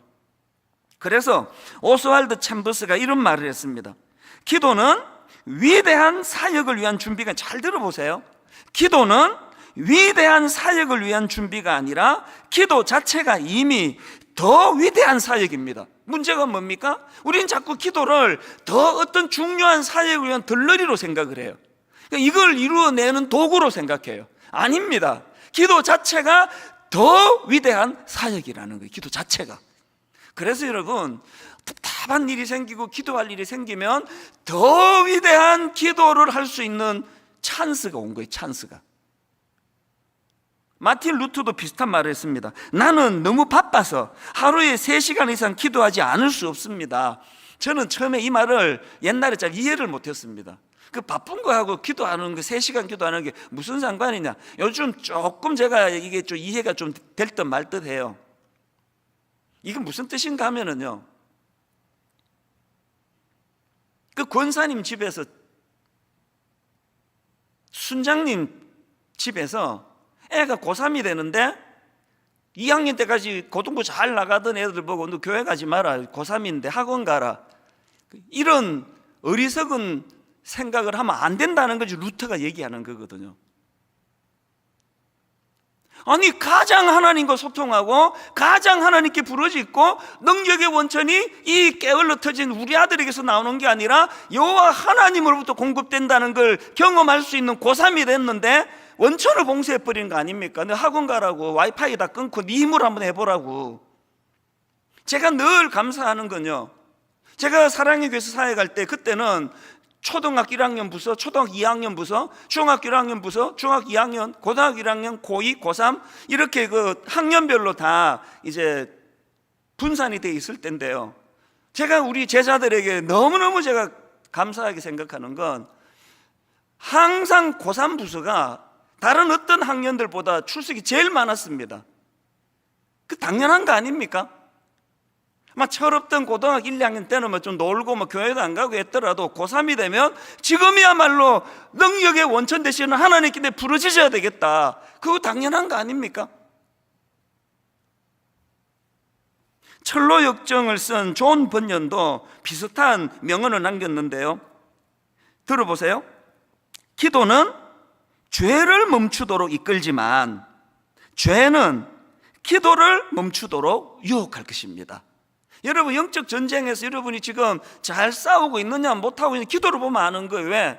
기도는 영적 전쟁에서 이기도록 하는 도구가 아니고요, 결국은 사단이 뺏고자 하는 건 내가 가진 이 기도의 능력, 기도. 근데 이 기도가 뺏겼는데 다 갖추고 있다.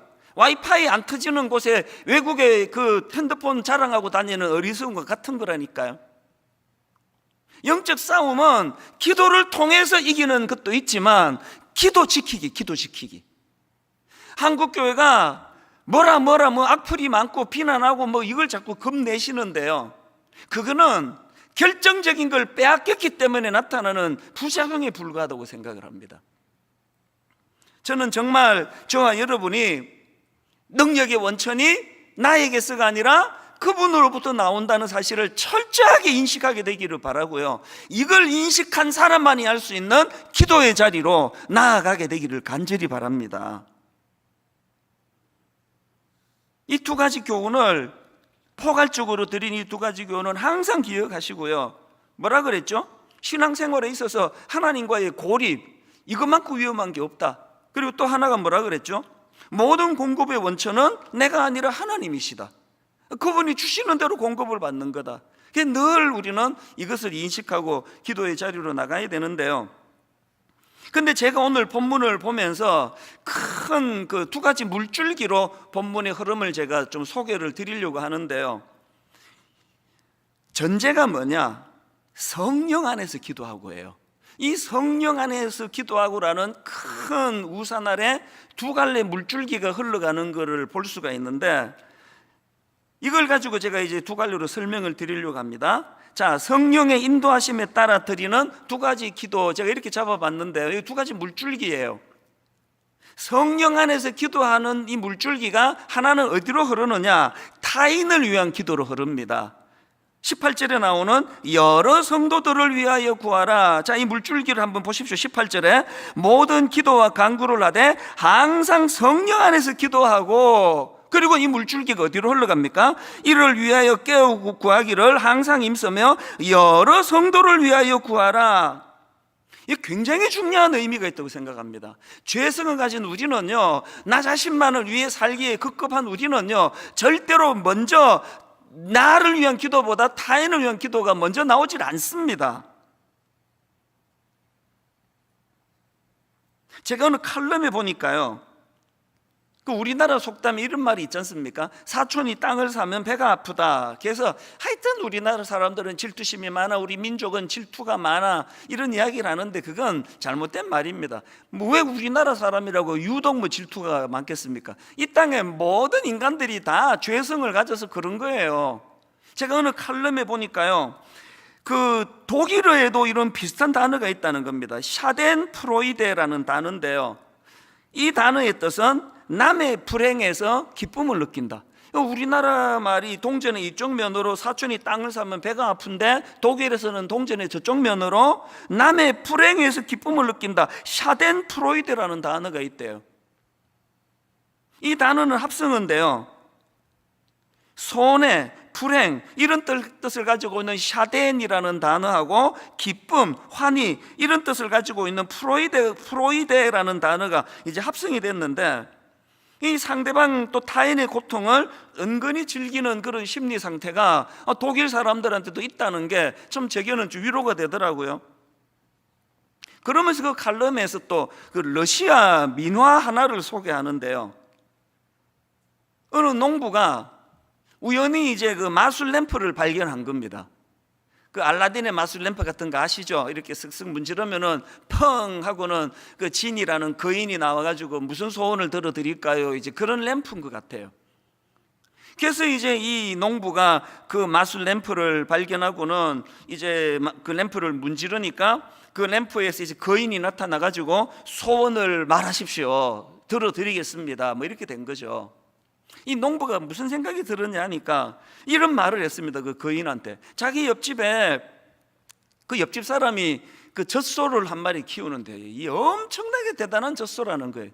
막 젖이 막 얼마나 그 양질의 젖이 나오는지 이걸로만 애들 다 키우고, 그리고도 막 젖이 남아가지고 이 젖을 팔아가지고 그렇게 막 지금 막 점점 윤택한 그런 부자가 되어가고 있다, 그런 이야기를 했대요. 그랬더니 그 거인이 그 말을 듣고는 이렇게 말했죠. 옆집처럼 우유가 잘 나오는 젖소를 구해드릴까요? 그랬더니 농부가 막 그 손사래를 흔들면서 아니야 옆집 젖소를 죽여줘.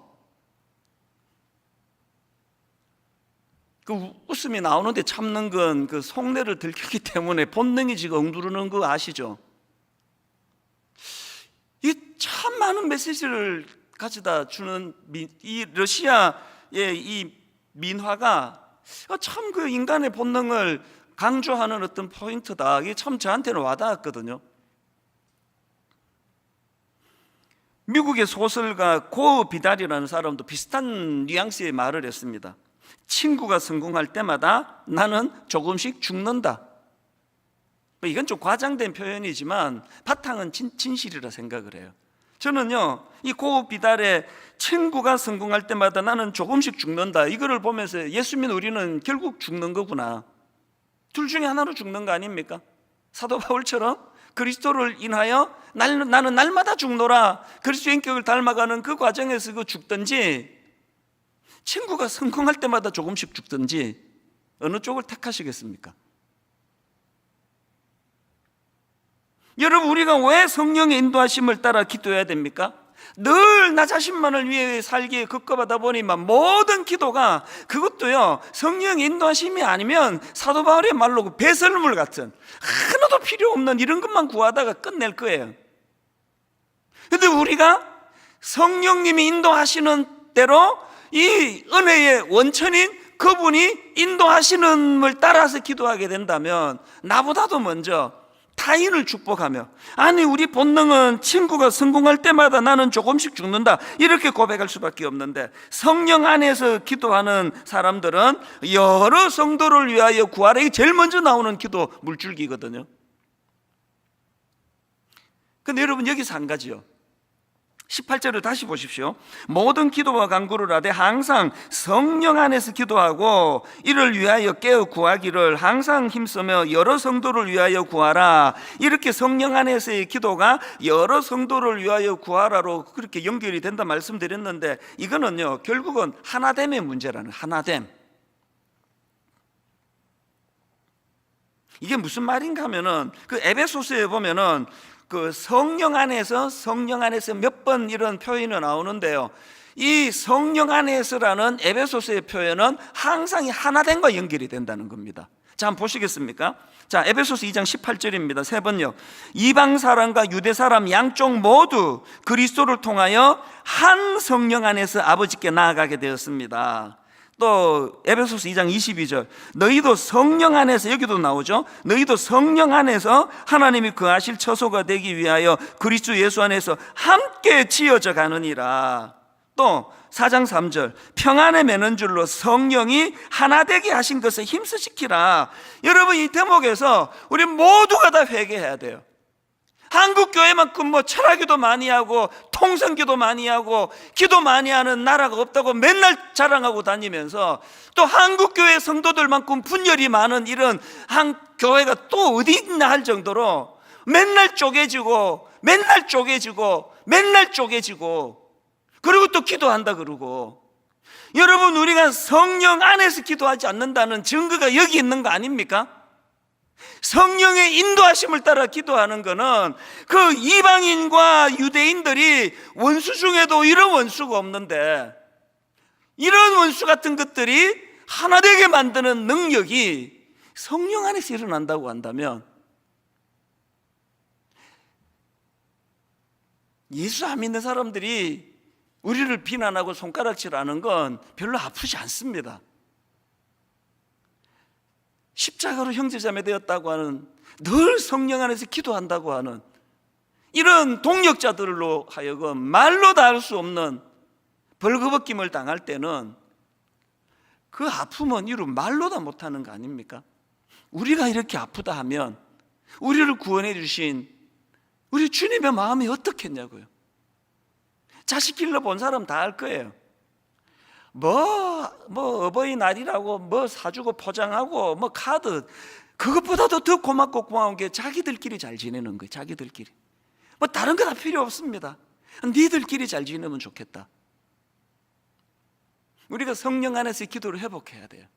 교회는요, 막 뭔 실수를 해도 막 하나도 걱정이 안 되고 긴장이 안 되는 곳이어야 되는 거 아닙니까? 왜? 다 용서해 줘 버리니까. 나 충청도 말 중에 흉내는 못 나겠는데요, 코미디에 종종 나오잖아요. 괜찮아요. 저를 용서해 주실 거죠? 그 충청도 말에서 말하는 괜찮아요, 이게 우리 교회에 가장 빈번하게 들려지는 언어라야 된다고 생각하거든요. 왜 교회에 다가만 가면 긴장을 합니까? 용서 안 해주니까. 99가지 공통분모를 갖고 있는데 하나 다르면 그 하나 다른 거 갖고 원수 맺어버리니까. 우리가 정말 성령 안에서 기도하는 사람이라면요, 99가지가 이질적이고 99가지가 유대인들이 이방인을 싫어하던 실현 요소를 갖고 있다 할지라도 그 공통된 하나 붙잡고 우리는 형제라고 껴안아 줄 수 있는, 이게 교회라고 한다면 저와 여러분 모두가 다 능력의 원천 되시는 성령님이 인도하시는 기도가 회복되기를 바랍니다. 이 기도가 회복이 될 때 이런 형제를 향한 너그러움과 그를 진심으로 축복하며 기도하는 역사도 함께 일어날 줄로 믿습니다. 그런가 하면은 두 번째 물줄기, 이게 이제 성령 안에서 기도하고가 여러 성도들을 위하여 구하라는 것으로 물줄기가 하나 흘러가고 있다면, 두 번째 물줄기는 뭐냐? 자신을 위한 기도 부탁이에요. 또 나를 위하여 구할 것은 19절에 여러분, 지금 18절에서 성령 안에서 기도하고 이게 19절에서 또 나를 위하여 구할 것은 이렇게 연결이 되는데요, 이거 보고요 섣부르게 또 에이 사도 바울도 뭐 별 수 없네, 결국은 뭐 자기 위해서 기도해 달라는 거 아니야 이러신다면요, 여러분은 지금 하나만 보시고 둘은 못 보신 겁니다. 자, 19절의 기도 내용을 한번 들어보십시오. 또 나를 위하여 구할 것은 내게 말씀을 주사 나로 입을 열어 복음의 비밀을 담대히 알리게 하옵소서 할 것이니. 이 기도가 왜 성숙한 기도입니까? 사도 바울이 지금 자기를 위하여 드리는 기도가 아닙니다. 내가 지금 감옥에 갇혀 있는데 나 여기서 좀 풀어나게 해달라, 이런 기도가 아닙니다. 지금 강조점을 달리한 19절을 다시 한번 보십시오.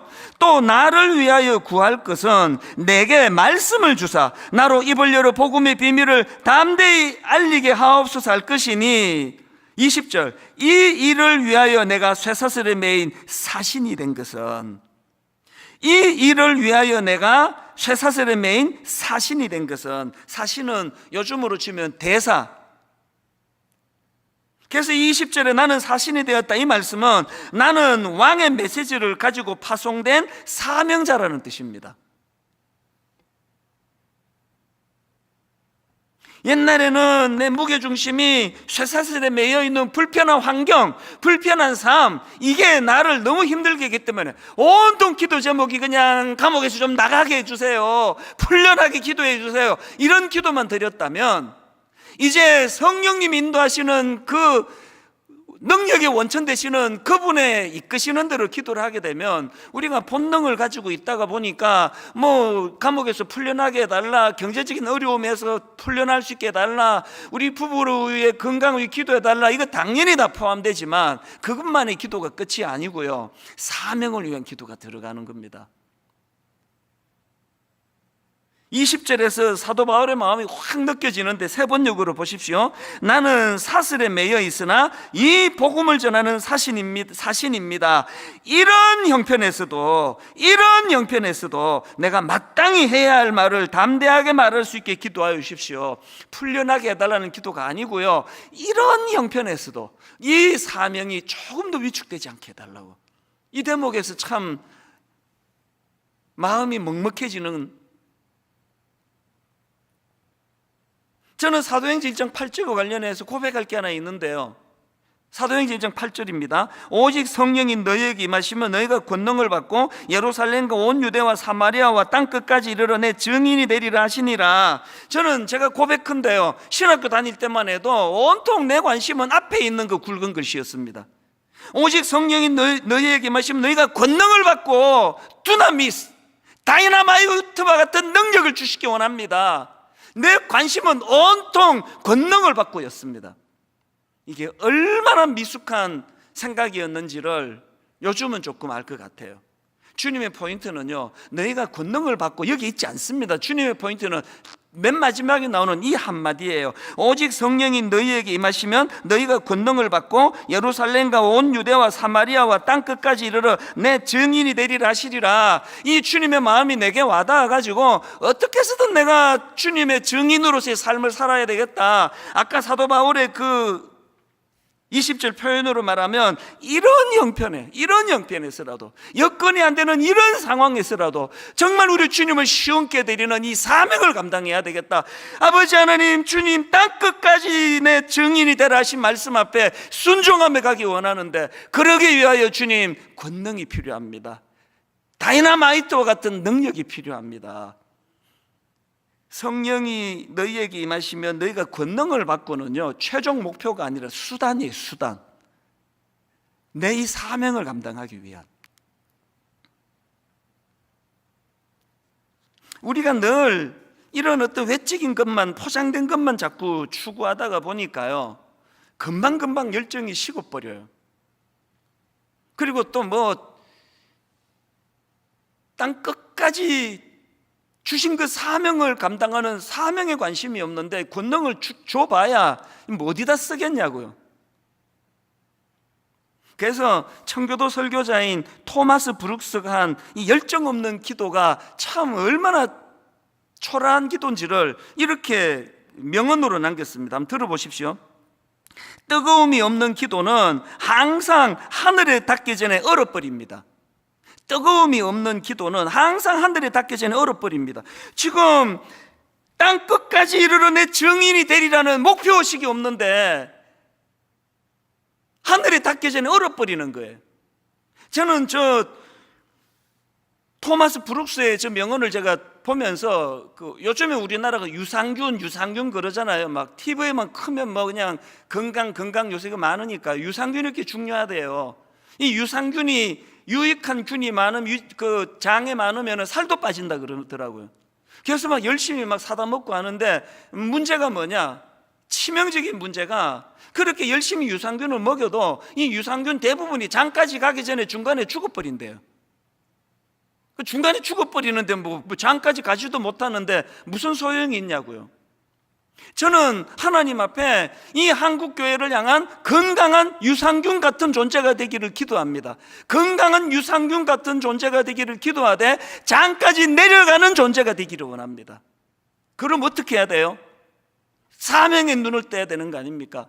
나는 상처받을 수도 없고, 여기 앉아 힘들다고 주저앉을 수도 없고, 도중에 나는 하차할 수도 없고, 왜? 나는 장까지 내려가야 될 사명이 있으니까. 누가 뭐라 찝쩍거려도 그런데 내가 같이 노닥거릴 여유가 없고, 왜? 나는 장까지 내려가야 되니까. 우리 주인의 장을, 건강을 내가 살려줘야 되니까. 이런 사명을 가진, 빗대어 말하기를 이런 사명을 가진 유산균이 되기를 원한다는 겁니다.